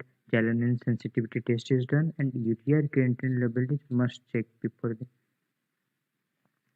procedure. Then preparation. Preparations part, then the following tests should be done, that is PT, PTT, PT, CT, then HbSAg and HIV, then ESR pulse chart, then any history of drug intake, history of diabetes mellitus, then history of coronary heart diseases. Then normal value of the following test. PT is 10 to 13 seconds, PTT is 30 to 45 seconds, then PT is 2 to 7 minutes, CT is 8 to 15 minutes, then urea 7 to 20 mg per dl, creatinine 0.74 to 1.35 mg per dl, platelet count is 150 to 450 K per microliter. Then contraindications are clotting disorder, renal failure, cardiac arrest, cardiac failure, then hepatic failure. Hepatic failure that is related to the liver, then abnormal renal function, then skin infection or swelling at the site of entry. Other contraindications are prothrombin time above the 30% of the control, thrombogenic tendency, thrombus formation of blood clot inside the blood vessel, cardiovascular diseases, history of allergy, skin rashes or asthma, pregnancy, barium from previous study. Then risk include bleeding and clotting, then infection, skin injury, aneurysm. Aneurysm means bulging of artery, then stroke, heart attack, then anaphylaxis, dizziness, and loss of consciousness. Other risks include low blood pressure, that is the hypotension, slower heart rate, that is the bradycardia, high heart rate, that is the tachycardia, fluid in the lungs, that is the pulmonary congestion. Hematoma. Hematoma is the collection of blood outside the blood vessels. Then false aneurysm, arteriovenous fistula, that is the formation of fistula between arteries and veins. Then medications. Common medication includes for IBR is analgesic, that is drug to relieve pain, then antibiotics, that is slow down of the growth of bacteria, then anticoagulants, that is inhibiting the coagulation of the blood, then antiemetics, that is the effective against vomiting and nausea, then anti-inflammatory, that is reduces inflammation or swelling, then antiplatelet agent prevent forming a clot. Then sedatives, it makes the patient to sleep. Then thrombolytic agents. Thrombolytic agents are the drug that is able to dissolve a clot. Then vasoconstriction, it is that is used in narrowing of blood vessels by small muscles in their walls. Then vasodilators, that is the widening of the blood vessel leading to increased blood flow. Thank you. Here we have a second presenter, S. Manjula. She is from SRM Institute for Medical Science, Chennai, Tamil Nadu. She is going to talk about material used in cath lab.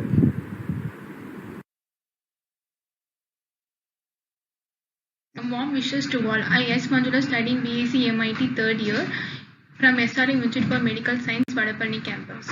First of all, I would like to thank the organizing committee to give this opportunity to talk on the topic materials used in cath lab. Let's see what are the contents to be covered in the entire topic. Interventional procedures, material used in cath lab, classification of catheters, embolic agent, stent graft. Let me explain this in detail. Interventional Radiology. This is our institution cath lab, Philips Alora FD Biplane 20. Let me start with a small intro. Interventional radiology is minimally invasive image-guided procedures to diagnose and to treat diseases in nearly every organ system of the body. Interventional procedure is done in two methods. One is neuro intervention and non-neuro interventions. Neuro interventional, let's see what are the procedures involved in it. Cerebral angiogram, aneurysm coiling, cerebrovascular AVM embolization, intracranial stenting, carotid stenting, and balloon-assisted angioplasty. Neuro interventions, bronchial and pulmonary, esophageal stenting and bronchial artery stenting is done. GI-urinary, renal artery stenting and uterine artery stenting is done. Gastrointestinal, GI bleed embolization and biliary stenting is done. Skeletal and extremity, vertebroplasty and peripheral angioplasty stenting is done. Next, we move on to materials used in cath lab. Introducer set, guide wire, catheters. See study specified materials, embolic agents, balloon catheter, stent graft. Let me see detail. Introducer set, It consists of a needle, vascular sheath of various size, guide wire, introducer. The main purpose of the introducer set is to straighten the curved tip of the guide wire. Vascular sheaths are used to gain access to the vessels and facilitate the insertion of catheters or other accessories for diagnostic and therapeutic. This guide wire, a spring-shaped metal wire, in the inner core is made up of a stainless steel and Teflon coating as the outer core. The use of guide wire is the successful catheterization and an accurate guidance to reach the target. Catheters. It is a long, hollow, thin tube made up of a Teflon, polyethylene, polyurethane type of materials with one or several holes at the distal end. Each catheter has a specific length, diameter, tip configuration, wire admittance capacity to which it performs. It serves as a pipeline through which the catheter and other materials are introduced. Seldinger technique. Before starting this technique, as a Seldinger needle, the groin region should be clean and sterilized. Inject local anesthesia. Locate the 3 cm inguinal ligament. Insert the Seldinger needle. Jet flow of blood will come out. After that, insert the guide wire through the needle. Remove Seldinger needle. Insert catheter sheath with the dilator. Remove the dilator sheath. Now the catheter is now prepared to receive the catheter. Classification of catheters is classified into diagnostic angiography catheters, macro catheters, drainage catheters, balloon catheters, and central venous catheters. Let's see these in detail. Diagnostic catheter. It is a single hole at the end and end hole with side holes. These are examples of the diagnostic catheters: straight catheters, pigtail catheters, cobra catheters, sidewinder catheter. Microcatheter. The catheter is less than 1 mm diameter is called microcatheter. It is of 3 pins or smaller, designed for distal catheterization. Drainage catheter. A pigtail catheter is used for draining a clear, non-viscous and coagulable collections of fluids. Balloon catheter. It is very soft or pliable as a occlusion balloon to clear thrombosis or can be rigid, used for dilation. Next we move on to embolic agent. Embolic agents are artificial agent introduced to the catheter, produces blockage. Embolization. It is a technique of blocking unwanted group or part of blood vessels. These are the types of embolic agent. It can be classified into 3: solid embolic agent, liquid embolic agent, mechanical embolic agent. Solid embolic agent, PVA particles of polyvinyl alcohol, it's a permanent embolic material. It can be available in varying sizes, 150 to 1000 μ. Can be easily injected through the microcatheter. It can be used in arteriovenous malformation, tumors, bleedings. Gel foam, an absorbable spongy material derived from gelatin. A surgical packing agents provide contact hemostasis. It is a temporary agent. These are the liquid embolic agents. One is NBCA and other one is Onyx. NBCA, butyl cyanoacrylate, an acrylic glue commonly used for AVM procedure. Onyx, a newer liquid embolic agent, produces permanent vascular blockages. The main advantages are injected over a period of several times. Mechanical embolic agent. It is detachable balloons made up of a silicone or latex. They have only one phase that admit a small catheter, but when the catheter is removed, it can automatically seal. Next is coils made up of a steel, platinum, permanent tungsten alloy for permanent vascular blockage. It can available in many sizes, varies upon the size of the aneurysms. Turn on to next topic, stent. Stents are metal mesh tube device placed in a vessel to enlarge the lumen to provide a scaffolding. To hold the vessels open to increase the blood flow or in areas blocked by plaques and stenosis. Stent graft. Stent graft or stent with graft material which functions as a vascular conduit. It is made up of a nitinol and stainless steel. The commonly used graft material are Dacron. The uses of stent graft. It can be used in conditions like aortic aneurysms, ruptured aneurysm. It's to retain the persistent flow through the vessels. It is to prevent the enlargement of the aneurysm wall.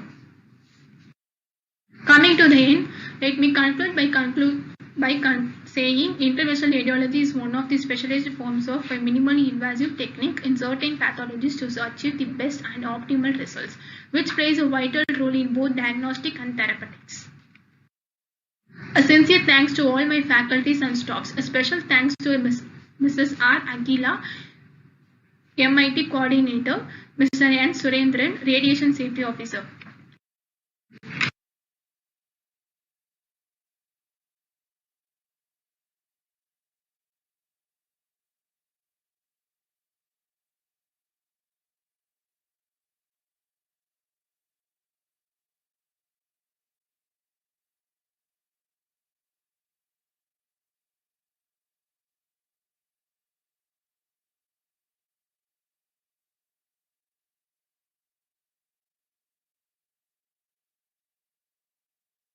Ashwati P. She's a student from KSAGD Medical Academy, Nittedimtib University. She's going to present on the topic of 4-vessel angiogram. Ashwati P, student of KSAGD Medical Academy. I'm studying first year MSc MIT. So, what is a cerebral angiography? Cerebral angiography or 4-vessel angiography is the study of 4 arteries, that is 4 vessels study, carrying blood to the brain by the injection of a contrast media into it. So, going to anatomy, the arch of aorta give rise to the brachiocephalic trunk, left common carotid artery and left subclavian artery. The brachiocephalic artery further branched into right common carotid artery and right subclavian artery. So, the circle of Willis. Right and left internal carotid artery divides into 2 main branches, that is anterior cerebral arteries and medial cerebral artery. So next we are going for the indications. The main indications are aneurysm, AVM, atherosclerosis, stenosis, stroke, hemorrhage, brain tumors, and AV fistulas. Then for contraindications are bleeding tendency to the patients on anticoagulant therapy, history of contrast allergy, impaired renal status, pregnancy and skin infection to the patient. So the equipment required for these procedures are CM unit, ECG monitoring, arterial puncture needle that is of 18 and 21 gauge, guide wires, sheath and dilators, syringe, local anesthesia, normal and heparinized saline, surgical pads and gauge pieces and catheters. The mainly used catheters are headhunter catheter, Siemens and Benson Hanafi Wilson catheters. Then contrast media. Non-ionic contrast agents are safer and less allergic. So we are using non-ionic contrast agent. For diagnostic angiogram, we are using Omnipac of 300 mg iodine per ml. And for neuro-interventional procedure, we are using Omnipac 240 mg iodine per ml. Then DSA, that is digital subtraction angiography. The digital subtraction angiography is nothing but which provide better visualization of contrast filled vessels and pre-contrast image digitally subtracted from post-contrast image, and it shows contrast filled vessels and provide background compression. Then patient preparation. The careful history and clinical examination, informed consent should be taken. Patient should be well hydrated and NPO for 4 hours. So the puncture site should be shaved and clean, and xylocaine sensitivity test should be done. Then approach. There are 4 main approaches. First one is femoral artery approach, brachial artery approach, axillary artery approach, and carotid artery approach. For most common chosen site is femoral artery approach, and second one is brachial artery. Then going to the procedure, the patient lies supine on the angiographic table and safety straps fastened on the patient head to make it immobilized. Then electrode placed on the patient chest to monitor the electrical activity of the heart. Then pulse oximeter is clipped on the patient finger for measuring the O2 level. Then the area is prepared for the puncture in sterile condition, and under local anesthesia, small incision is made at the puncture site and the artery is punctured using Seldinger technique. So what is a Seldinger technique? The arterial pulse is identified and the puncture site is chosen, surgically prepared, draped, and local anesthetic is given. Then the Sellinger's needle is inserted into the vessel, that is double puncture.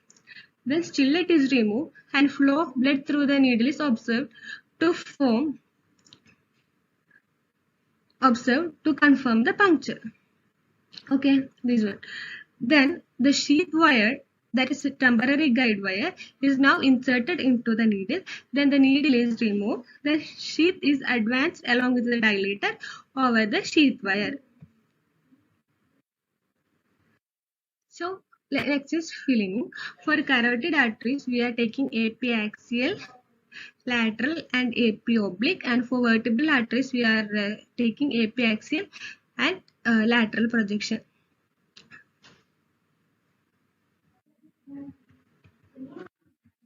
Next, for complications, the complication include puncture site bleeding, allergic reaction to contrast, pseudoaneurysm, air embolism, and hematoma.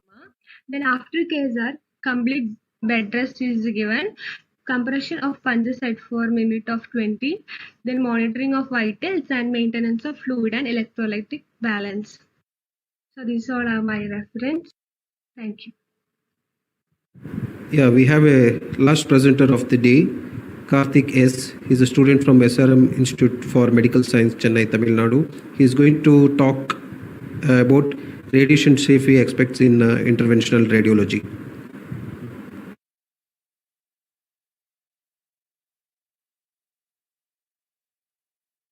Good morning to all. I am Karthik S, studying BSc MIT third year in SRM Institute for Medical Science, Adapalli campus, Chennai.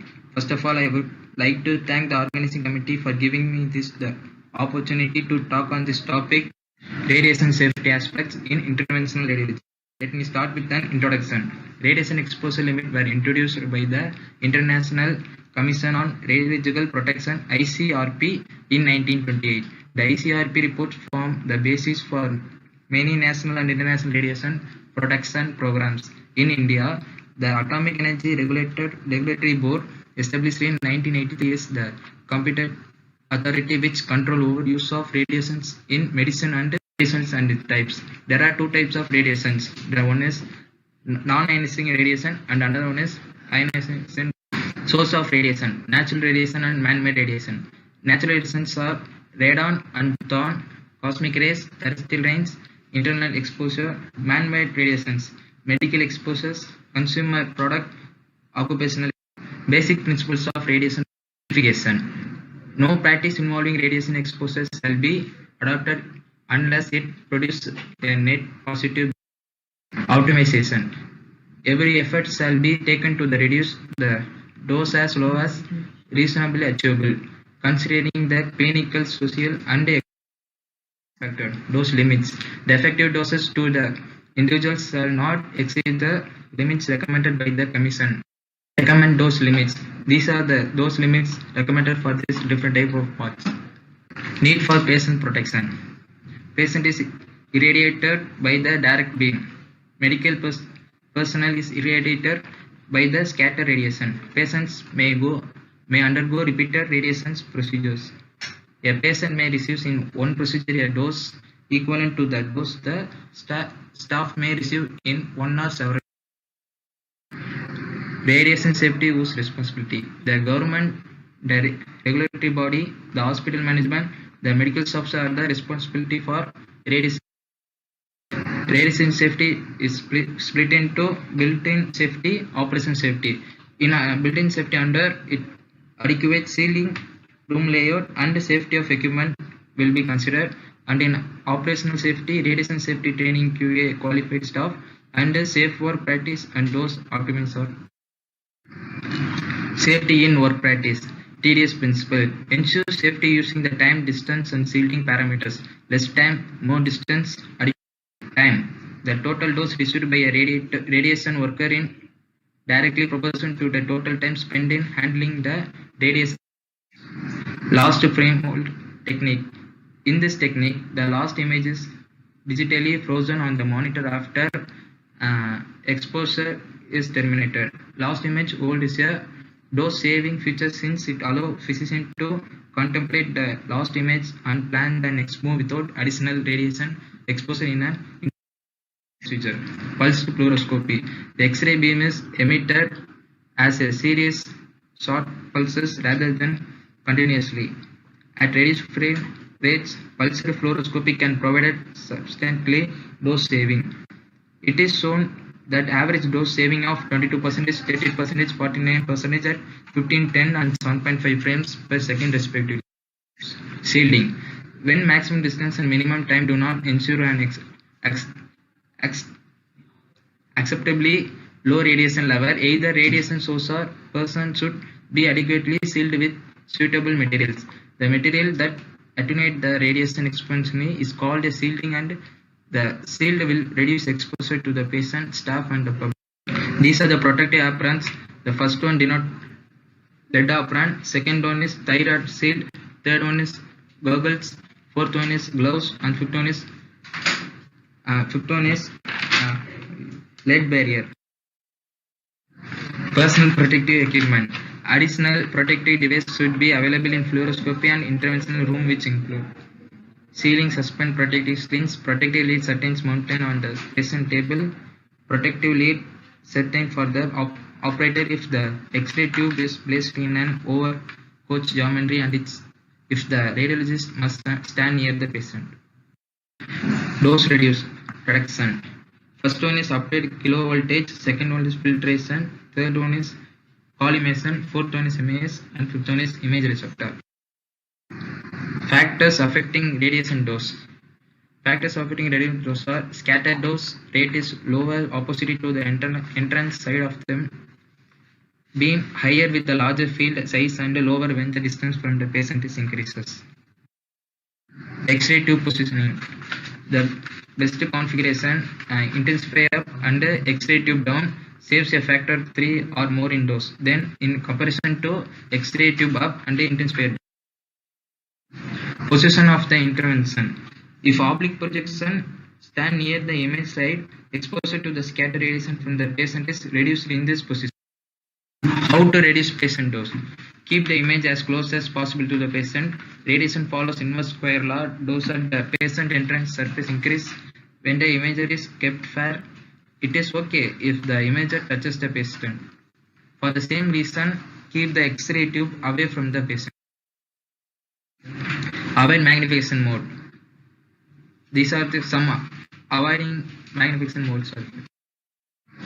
Move the beam, spread the dose.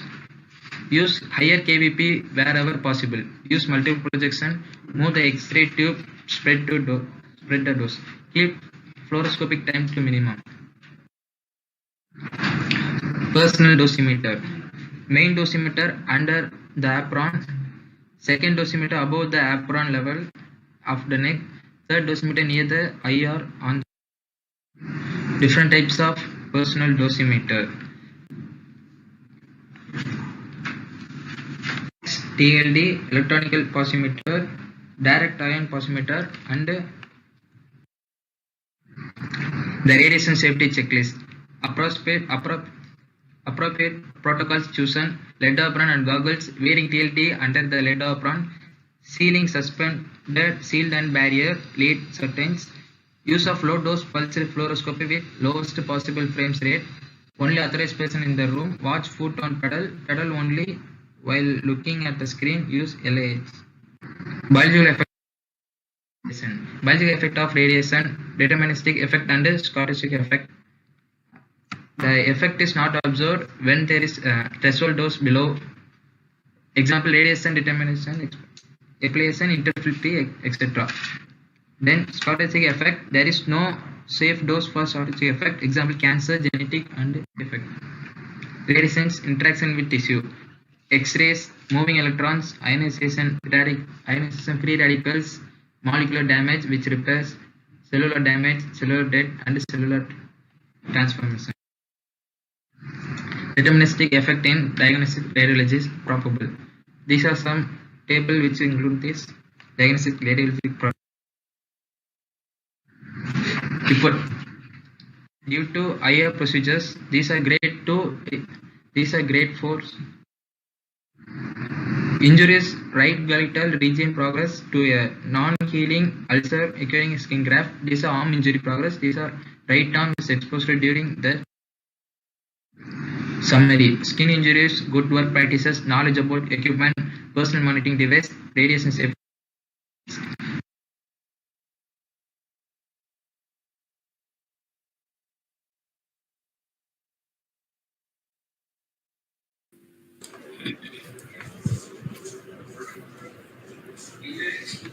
Yeah, thank you for all the presentation. Now I request with the judges to go ahead with the question and answer session. Judges, please note the Aisha Anwar is not able to join the link. Question answer session. Yes, yes, sir. So the previous topic that Saina Soni is available, we can go ahead with the question and answer session with the Saina Soni. Saina, can you switch on your camera? Yes. Namaste, Saina. I'm Anto here. You have spoken about computed radiography. Yeah, yes, computer radiography. Okay. What is the expensive part in the computed radiography which you are talking about? I think it's about installation of the machine, or we want to. Okay. Hello? Yeah, I'm hearing you. Tell me, what are the other expensive parts? You are talking about cassette, screen, and other things. What is the expensive part, and in that you are mentioning, or you feel that it is very expensive and how to be handled? I think the X-ray machine we were using, or in digital radiography, we want to refurbish the room. Okay. You have mentioned the ADC. What is that? Analog to digital converter. Okay. I've done, sir. Sir, you can take over it, sir. Consult, sir. Okay. Saina, this topic CR, how it differs from the digital radiography? Is there any correlation between the digital or CR? Both are digital radiography, but in the case of digital radiography, it's a cassetteless system. Here in computer radiography, we are using cassettes and readers also. But in digital radiography, it's a one-step process. We don't need a cassette or a reader. In that, we are using flat panel detectors, and directly the images are getting to the we can see the images in the monitor. Yes, I supplementing Mr. Anto's question. He asked now what's the costly part of this CR. No, he gave the hint also, cassette and all these things. No, in the cassette, what are the components you are told? What are the components of the cassette, CR cassettes? CR cassette contain PSP screen. CSC screen. Do you know the cost of the CSC screen? PSP approximate cost? It is costly component, no? No, my question is, how many times you can use it, reuse it, the screen, the cassette, this? Approximately 10,000 exposures can be made. Approximately, not sure. No. 10,000 very less number, no? Yeah, we can reuse it as the remnant images are erased using bright white light. So the CR cassettes can be reused. So we can do more than 10,000, no? Not 10,000, even up to 40, 50,000 we can do the exposures. That depends upon their maintenance, no? So that's all from my side. Mr. Bhagat, please. Yes. Hi, Sani, how are you? Hi, sir, I'm fine. Okay. So I would like to ask only one question. What is the major advantage of the CR system over the conventional screen film radiography system? In conventional screen film radiography system, we are using chemical processing, and we can't. I'm not asking that. Just what is the advantage of CR only? That's my interest. CR is a two-step process. Major advantage of the CR system over the conventional system. I think the cassettes can be reused, or in conventional system, the cassette contain film screen, or we can't we can take copies of that images.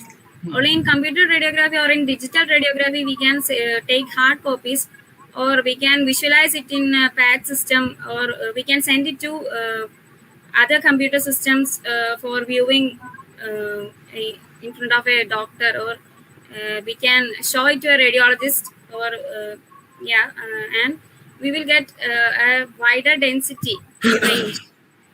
The exposure we can visualize Latitude. in lower exposure Latitude. or Long latitude, no? yeah, So it can okay. accommodate Yes. overexposure and underexposure Wide also. range of latitude. Yeah, we can visualize the image clearly. We can adjust the latitude, or The patient repeat exposure is very less. yes, Almost patient rare. exposure can be made less.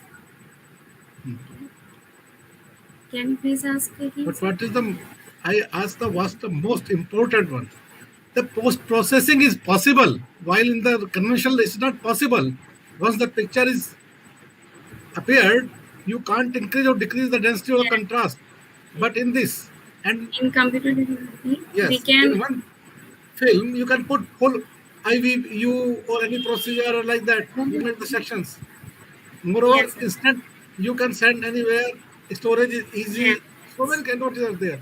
And what will happen if you will expose the CR plate and not put in the reader for a few days? Then what will happen? CR, can you ask it? CR plate is exposed but not processed. Yeah, as the as the temperature increases, the electrons will be ejected from the trap. So we will not get a good image. I mean, will be filled out. temperature is a factor. Economic, sorry. Yeah, you're right. I mean, environmental factors is there. As the temperature increases, the electron will be ejected from the trap, so the latent image will be lost. So the image will not be so clear, but we have to process it for next exposure, as there will be some remnant latent image in that. So we should that will be washed out when we are inside the equipment. There is a laser light. Yeah. And one is a very bright floodlight. Yes, sir. The laser is reading the image, and the floodlight is removing all the residual electrons there. So they will not cast the ghost shadow. Understand? The major advantage is the post-processing. That's the possible. Economical. Oh, very good. Thank you, sir. Thank you, Bansal sir. Thank you, sir. sir. Saina, actually, any presentation, because now you all are doing well, go through it and go through what is very important. Maybe 10 minutes only, no? So, very good try and do well. Thank you so much, sir. Yeah, sir. You can go ahead with the other topic. Pranay. Yes, sir. Good evening, sir. Yeah, good evening, Pranay. Thanks for your topic on preparations, contraindications, risk and medication in interventional radiology. So, why you wanted to check BT and CT for interventional? Sir, BT is the bleeding time and clotting time. It is important. If the bleeding time is more, then this procedure is not happened with that patient. Okay, clotting if time? Bleeding type will not check, then it will. Clotting time is the time to form the blood clot. If we not check the patient the clotting time, then it may be hazard to that patient, or it may be from any severe disease to that and severe complication to that patient. Okay, and what is the normal urine creatinine level? Means urine creatinine level should be there, normal level. 0. No, you have urea mentioned creatinine that's what. 0.74 to 1.4 mg No, per the day. other thing is, if this level is even high up to 3, they use other contrast nowadays. And in case if the patient is going for dialysis also, even at a higher creatinine, they proceed with the study with the proper consent. Anyway, thank you. And sir, over to you, sir. Yes, sir. Okay. Ms. Pranay, you had told about the preparation, contraindication, risk, and medication in the interventional radiology. But I'm not knowing what is interventional Yes, sir. radiology. Can you tell me what's the meaning of interventional radiology? Sir, I'm not clear about it. interventional radiology means it is a minimally invasive procedure to diagnose or treat a medical condition. It is minimally invasive means here small cutting, small insertion of instrument occurs during the procedure. This is a It is procedure only. used to diagnose. It is used to diagnose or treat a condition. That's why we call it intervention. We Yes, sir. intervene with the help of catheter, guide wires. Yes, sir. We diagnose and treat the patient. So what are Yes, the sir. common, you can say, intervention procedure which are done? Very common procedures, Yes, intervention procedures.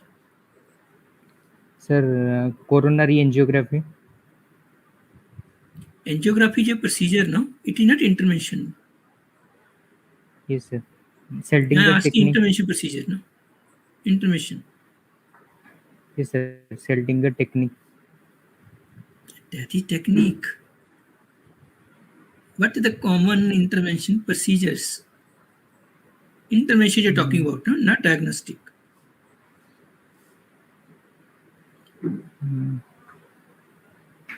Sorry, sir. I don't. Any example? Any disease related to kidney? Kidney. No, you're not studied. Transplantation. When you say preparation of the the patient, kidney. for which disease, for which case we do the preparation of the patient, no? Which case? The preparation you're saying, no? For which case you're preparing the patient, no? You're saying intervention preparation, intervention procedure preparations. In kidney related disorder, renal liver related disorder, or any infection. Name the procedure, no? It's a wide term, no? Kidney related procedure. Renal failure. Yeah. Anyhow, you have to study, but you tried, but you must know the basics, no? Before coming Yes, for sir. all these things. So don't get discouraged, but come prepared. Okay, pass on to Mr. Bhagwat, please. Yeah, Mr. Pranay, congratulations for your presentation. I would like to ask a very simple question. What is the role of interventional radiotechnologist before you receive the patient for the procedure? Before the patient comes, what's your role?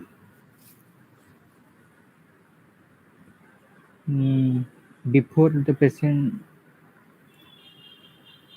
Before you're receiving the patient in the room. Change into a. No, before the patient comes. When patient came and you have given appointment for tomorrow, and you know the patient will come for tomorrow. So what's the role of technologist there? Has consent form is taken, then instruct the patient about the procedure, then instruct the patient to consent check is already the. taken. When the patient came for booking, consent is taken, and the procedure is explained to him. Yes. Urea creatinine level should be checked. That is asked to the patient. I'm asking for the before the patient comes, how you will prepare your room. What type of drugs are needed there? What are the life-saving drugs are needed there? What type of contrast meter is needed there? Whether your equipment is working or not working? Whether part those need to be moved, that should be movable. Part those not need to move, that should be fixed. So many things are there. You have to check it. Suppose something happened. Suppose contrast media exchange happened, and the doctor asked to bring particular type of drug to inject to save the life of the patient, and you say, sir, I don't know, I have not kept it there. It was finished 2 days before, or maybe the date is expired. So you have Yes, a sir. great role to Analgesic play drugs, before the patient come. anti-inflammatory drugs. Yes, sir. How many types of drugs we are keeping generally there? Emergency drugs, analgesic drugs.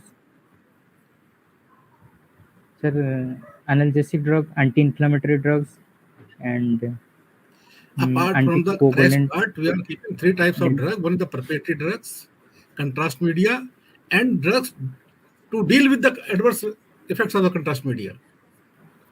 So that's your Yes, sir. responsibility. Because radiotechnologist Yes, is not sir. the one who will decide what type of drugs is needed, what kind of, how much dose is needed, in how much intervals are needed between the 2 dose. No, we are not the one, but we have to help Yes. to the physician or clinician. Yes, sir. Yes, sir. Before Good. we present, we put the measures. Good. Thank you, Pranay, and all is of learning only, because good try and keep doing well. Okay. Thank you, sir. Thank you, Pranay. Thank you. And who's next? Manjula?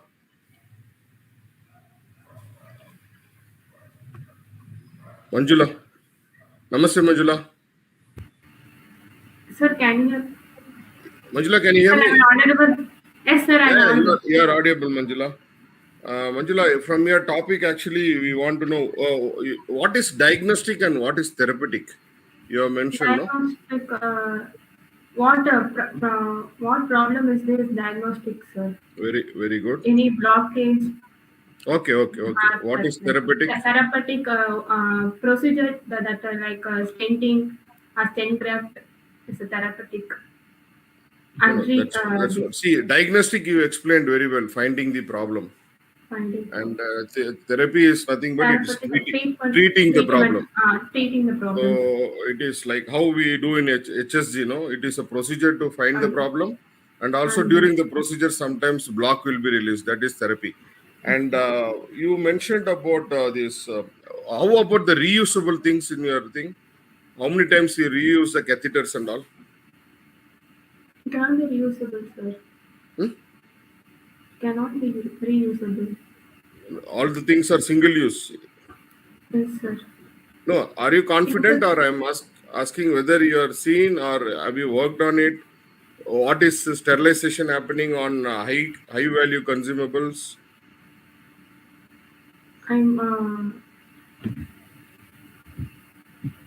Suppose in case of any patients with any infections, do you reuse it or single use? Cannot be reusable, sir.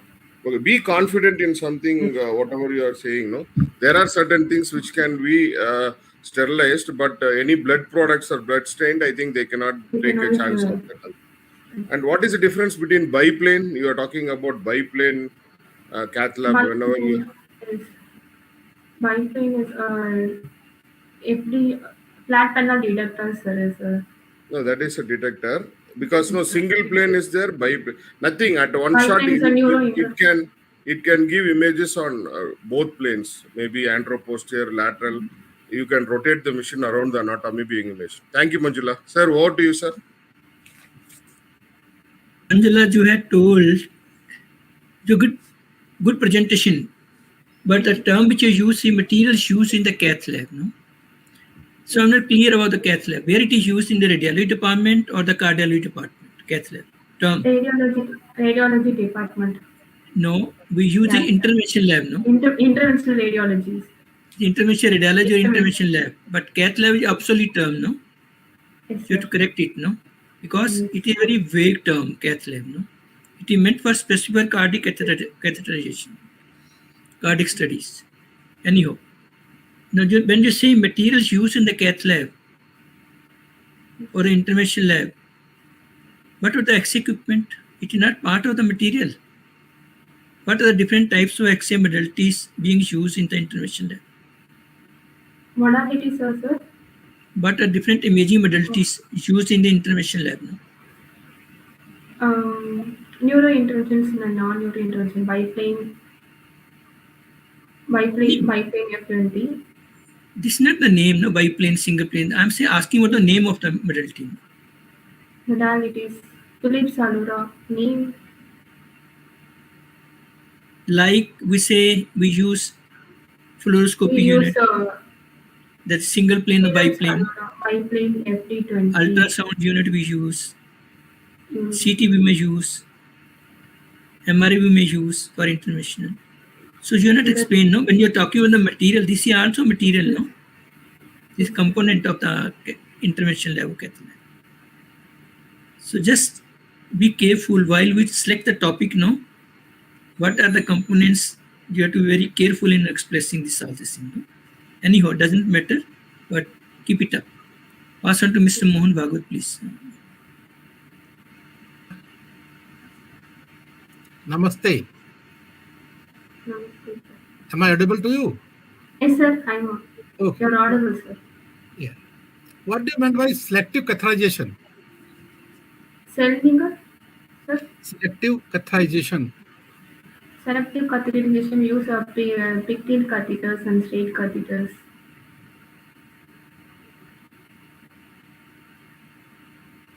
No, what do you meant by word selective catheterization? Selective catheterization. It can be used in selectively used in one part.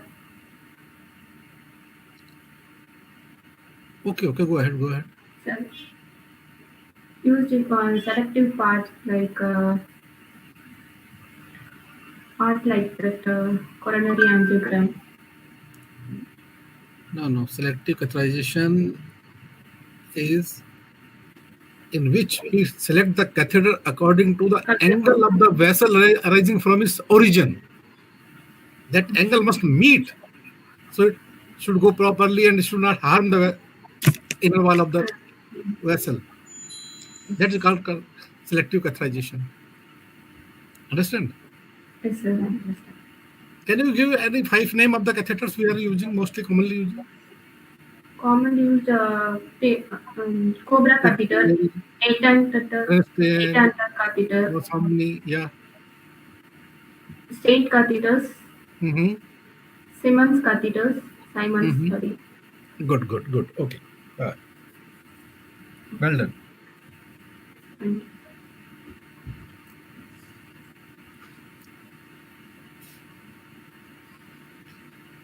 Okay, Mujra. Good job. Keep studying and also participate in all the other future conferences also, okay? Yes, sir. Ashwati? We will be happy to see all of you again. Ashwati? Yes, sir. Am I audible? Yes, sir. Audible. Okay. Very nicely presented. And Ashwati, what is the difference between 18 gauge and 21 gauge? Needle size is different, sir. That's what you have mentioned. Why you have mentioned 2? Which one you will use for adult, or if the patient have very thin veins, which one you will use? Thin vein means we'll use 20 gauge. Then 21? 21.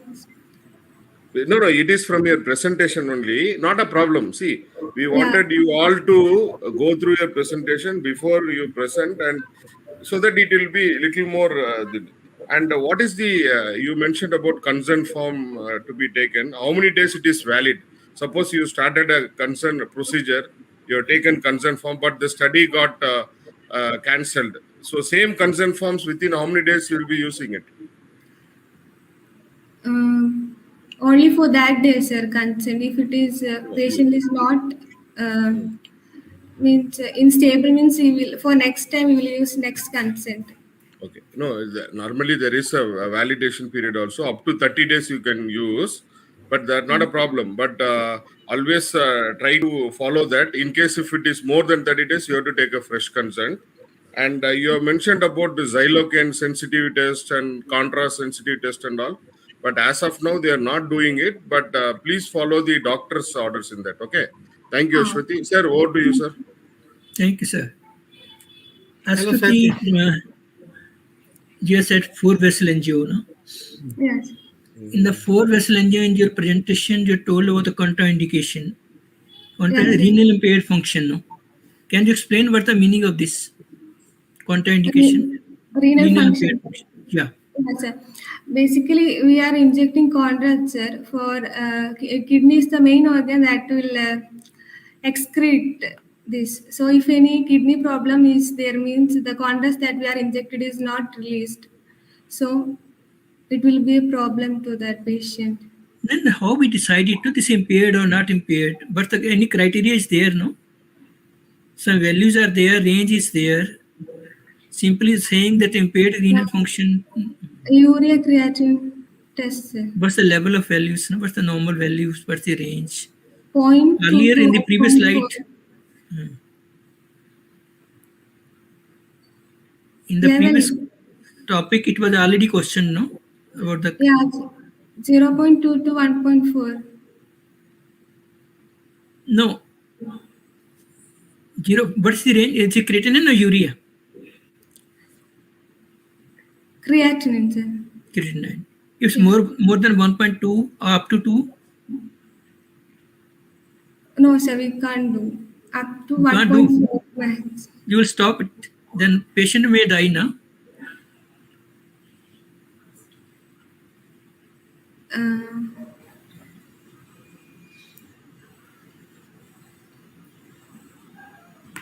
You have to very rational in giving the decision.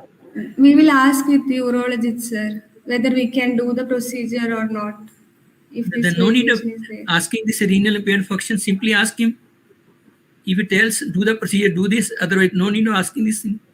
So you will not do it. You won't depend on the reports, no. Only by opinion, you will say, no. We have to see, document it. What's the values? What's the range? It is septal range or not septal range. Even if it's a higher range, we can change the contrast, we can increase the quantity. So these are the different types of further procedures you can do. No, you can't stop the procedure with one instance that this renal impaired function is there. Okay. Okay, sir. Okay. Yes, sir. Okay, pass on to Mr. Bhagwat, please. Hi, Avasti. How are you? Avasti, I am audible to you? Yes, sir. Audible. How are you? Fine. In your presentation, you have explained about the DSA. Yeah, sir. Okay. That stands for the Digital Subtraction Geography. Yeah. Okay. So what is the major advantage of the electrical injector, electromagnetic device that we call automatic injector? Yeah, pressure injector, sir. Yeah. That's not only pressure injector. It has many roles to play. So we call this automatic injector. Automatic. So what are the advantage? Flow rate, sir. Okay. We can adjust the flow rate in. Yes. Predetermined value can be selected. Yes. Then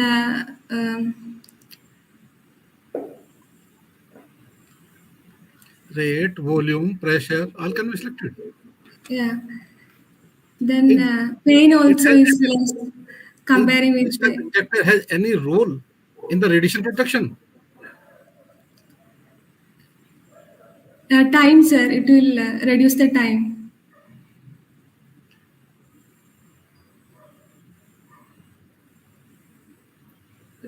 I mean, provide any radiation, play any role in the radiation protection for the staff? Staff, yeah, sir. This we can before only we can adjust this flow rate and all. So the radiologists can come to the console. Then we can adjust from the console. So it will reduce the radiation to the remote operating is possible with the automatic. So no need to stand inside. When we are injecting manually, we are receiving the exposure. Yeah. So remote control is possible. So you come out and then control from the remote area. So it also playing role in the additional protection for the staff and others. Good. Okay. Okay, sir.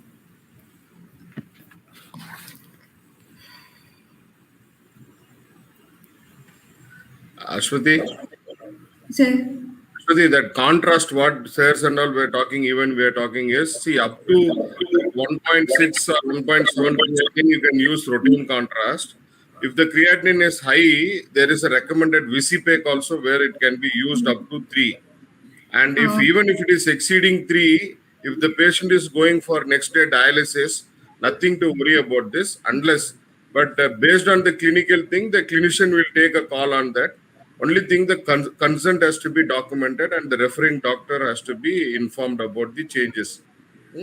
Good job. And see, you all are very good lecturers in college. Make use of it and focus on the studies, whatever you are doing. Good job. Okay, sir. Thank you. Thank you. Thank you.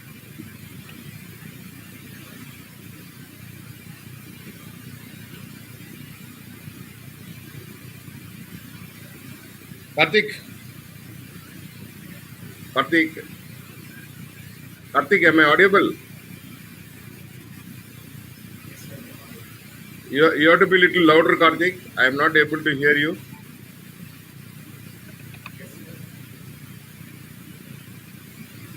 Karthik, you are on your mobile or on your laptop?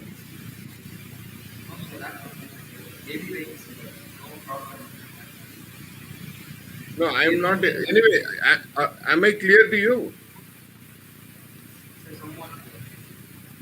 No, because your voice, I am not able. Sir, can you hear him, Karthik? No, we can't hear him, no. That's The what problem Karthik, is the two mic. things are there. Either you speak on the phone, remove that headset. Your sound quality is poor. Otherwise, Yeah. No sound, at least. Now, No speak. Yeah, now it's good. Okay, Karthik. But I can't hear your voice. Okay, fine. Karthik, you are talking about lead protective devices in cath lab lead apron. What about skirt and vest? He is unable to hear without the head device.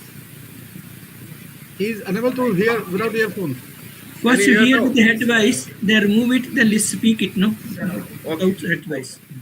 What about skirt and vest in cath lab? No, you have shown lead apron in cath lab. Actually, cath lab, there is a different lead apron devices for the doctors. It is a skirt and vest. Have you seen it or you are not using it? Yes, sir, I have seen that. Okay. And have you heard about TLD badge, wrist badge? Sir, I can't hear you. I am clear, I think, because anyway, you just see whether you can hear others.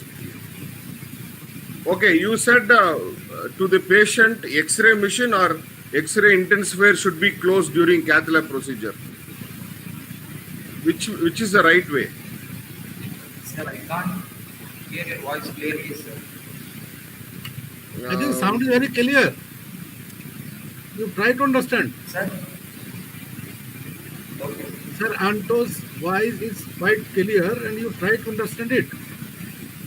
Check your mic and all this are your own earplugs, no?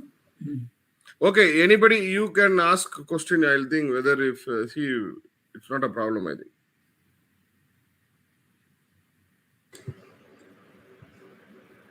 Or questions can be put it in chat box in case. That also we can do. But Anto sir, you put your question in the chat box. I think it's a good idea. And that question only can be seen by him. It will take a lot of time, no?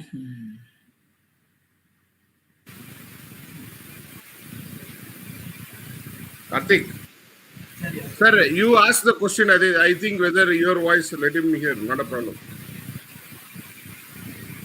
Bansalji, you can talk to him. Karthik, can you listen me? Is it audible? Yes, sir. Yes, sir. Okay. Now speak loudly, okay? Though you're told about this radiation safety aspects in interventional radiology, how it differs from the basic radiology, general radiology. Radiation safety in interventional radiology and general radiology, how it differs.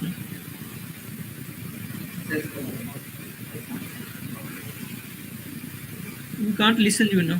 Your sound is not audible.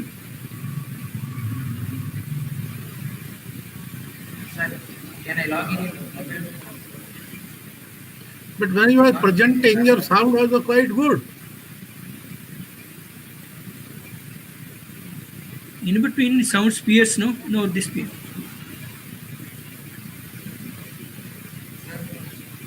Can I audible?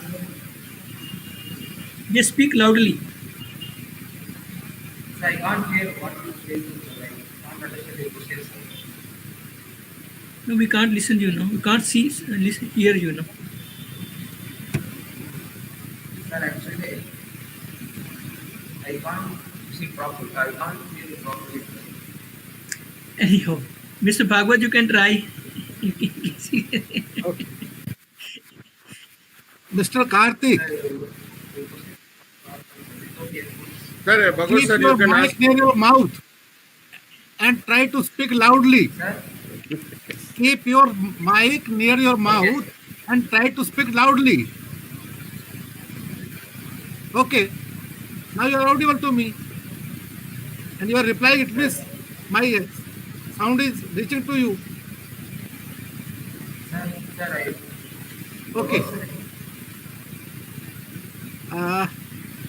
Your presentation was for radiation protection na? In interventional radiology. Yes, sir. Yes, sir. Being a radio technologist, what you should do while conducting interventional procedure to keep the dose minimum for you and your team.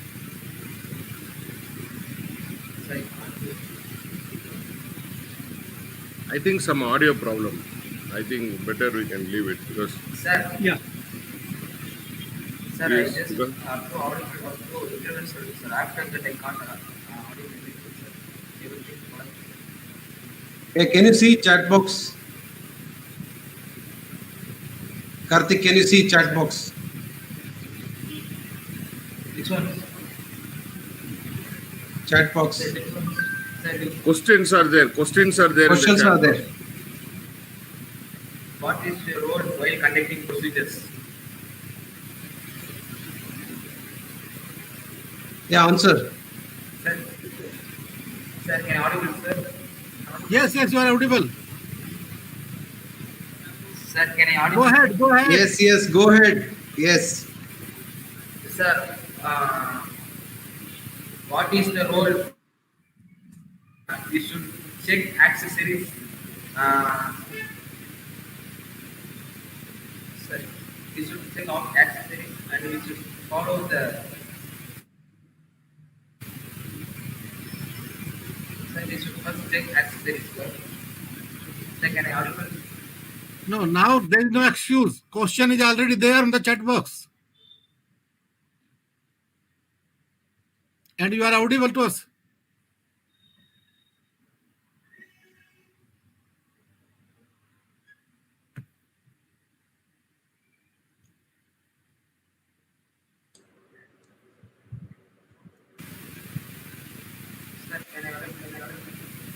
Yes, Karthik, you are very audible. Just give it. We are hearing you. No problem. Continue. Yeah, answer a question which is given in the chat box. Sir, we should follow. We should follow. We should wear like curtain, and we should have like seating, sir. But we want to maintain TDS, sir. TDS. Sir, I can't hear anything from you, sir.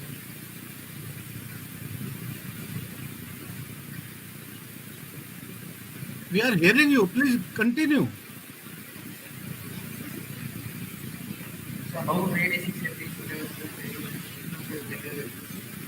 sir, in general radiology, only radiological part will be like the 3 or 3 or, but interventional radiology, we will go with the cath lab, which also includes the cardiac, which is not related to radiology. But you explain. You are saying that is different. Explain it. How it is different. I think stop it.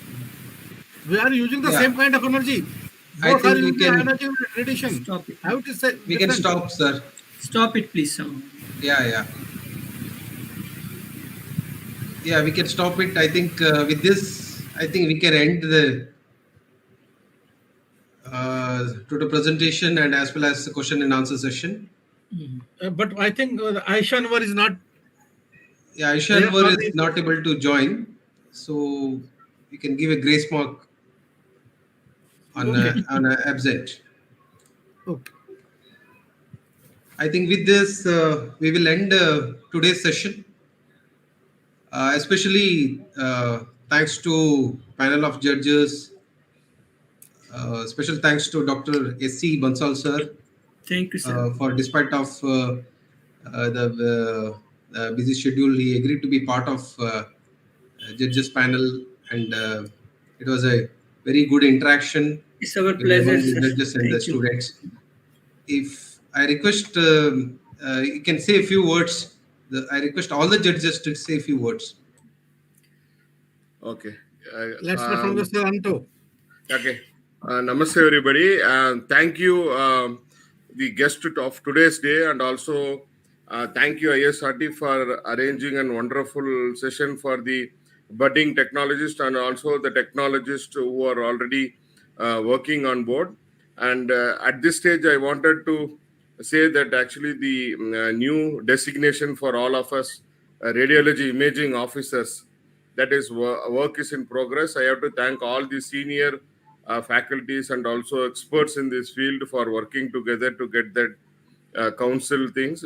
Yet still more milestone we have to achieve, and it is a wonderful effort by ISRT and also by Shashi and Mahesh and Panniselvam sir of conducting this event successfully.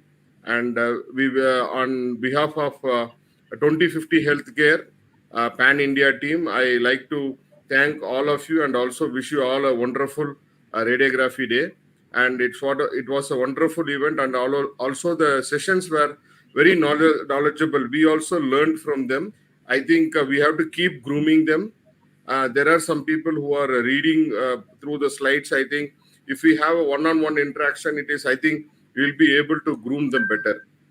And thank you, Bansal sir and Mohan sir, and also all the ISRT leadership team for this wonderful event.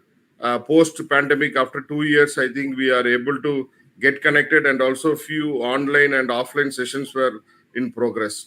So once again, thank you all, and wishing you all the best.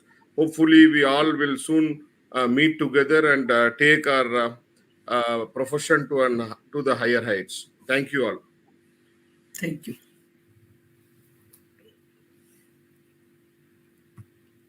So at the outset, I express my deep gratitude to the ISRT, Mr. Selva, Mr. Suresh, and other dignitaries,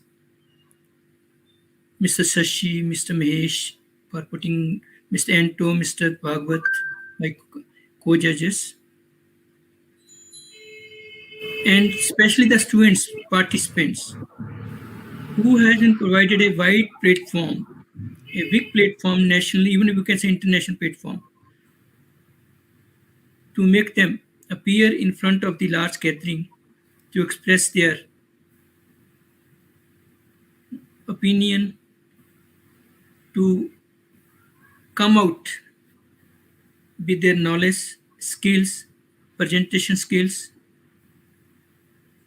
It doesn't matter how they present, it's a confidence which they evolve while coming to the platform, which is more important. So I compliment all the participants and say best of luck to the shortlisted candidates for their best result. With this, I thank each and everyone for giving the opportunity to be here among us you.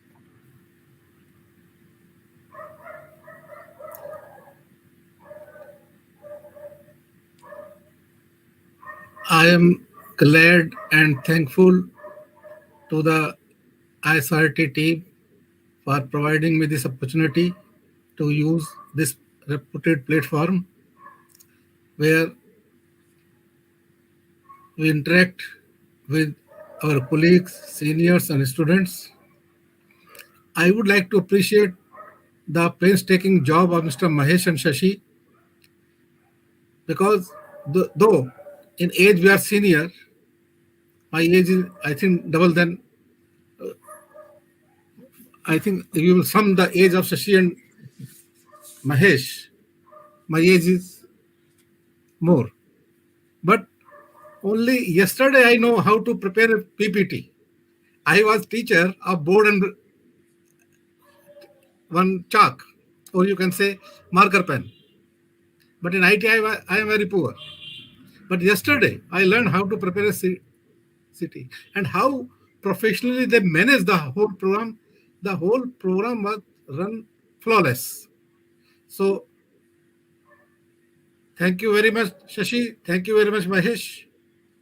And to our whole official office bearer of ISRT, those are providing such type of opportunity to our students, because our students are facing a challenging job, not like developed country. They are going to work in a rural area as well as in the multi-specialty hospital. So they must acquire the knowledge in such a scenario that they should be fit to the demand of industry. And the students, those have presented the papers here today, please do not go from where they take the matter, who instruct them, how, that's not our matter. We must appreciate their braveness that they came forward to present the paper. And I am very hopeful that one day, with the help of the society platform, they will make a wonder one day. It's not so that Americans or British are much ahead to us. No, not at all. So, and sir, my own experience, my wife was admitted in the Chicago, and the city, for the city investigation, and the technologist was, they are not able to inject medicine in the vein. She took 5 or 6 pricks. But in India, even you go to rural area, even my nurse or my X-ray technician, rarely they will go for the second prick. So that is our hand-on practice. Maybe the good books are not accessible. Our libraries are not so rich like their libraries. Because I went to the Wisconsin University, their library is so rich in the book. All types of books are there. Maybe we don't have that. But hand-on practices, we are superior. And it is a duty of the ISRT to make them superior in the theoretical part also. And we teachers should take the responsibility for this. I congratulate to all team of ISRT, especially to Mahesh and Shashi. Those have done this wonderful job. And all our participants. And our students. Thank you. Again, thank you very much. And again, happy World Radiography Day. Thank you, Mohan sir and Bansal sir. And finally, I also wanted to once again talk about this ultrasound. We have a very good curriculum in our course in BSc and MSc, but students, because of PCPNDT Act, they are not allowed to do. I think they have a lot of scope when they go out of India where they have to work. I think even the PCPNDT says that they should not do ultrasound, but they can assist the doctor and learn ultrasound and know the other things. So I think we have to insist them in stimulators to learn, not on missions. So I think once again, I request all the senior members, faculties to strengthen their skills in reporting also, because most of the radiographers do pre-read and post-read in order to ensure the quality and accuracy of the teleradiology reporting. So there are a lot of scope of radiographers in India, including artificial intelligence, where it is taking to different heights. So once again, thank you for ISRT and all the team members. Thank you all. Thank you so much, sir. Dear students, kindly note the result of the today's event as well as the quiz program will be announced tomorrow in email circulation. So, Ms. Shetty, we to send a result to you only? Yes, sir. By WhatsApp, you can send it, no? Yeah, it can be sent. Check. Yes. Thank you so much, sir. Thank you. Can I take the photo of this result and send to you? Yeah. Send a photo, sir. Okay. So immediately I am going to send to you, no? Yes. Thank you all. I will announce it tomorrow. I will announce in a group. Okay, sir. Group, and as well as we have a Telegram group, I will announce the result. Thank you, sir. Thank you, Mahesh. Thank you. Thank you, Okay, bye. Thank you. Yes. Good night. Good night.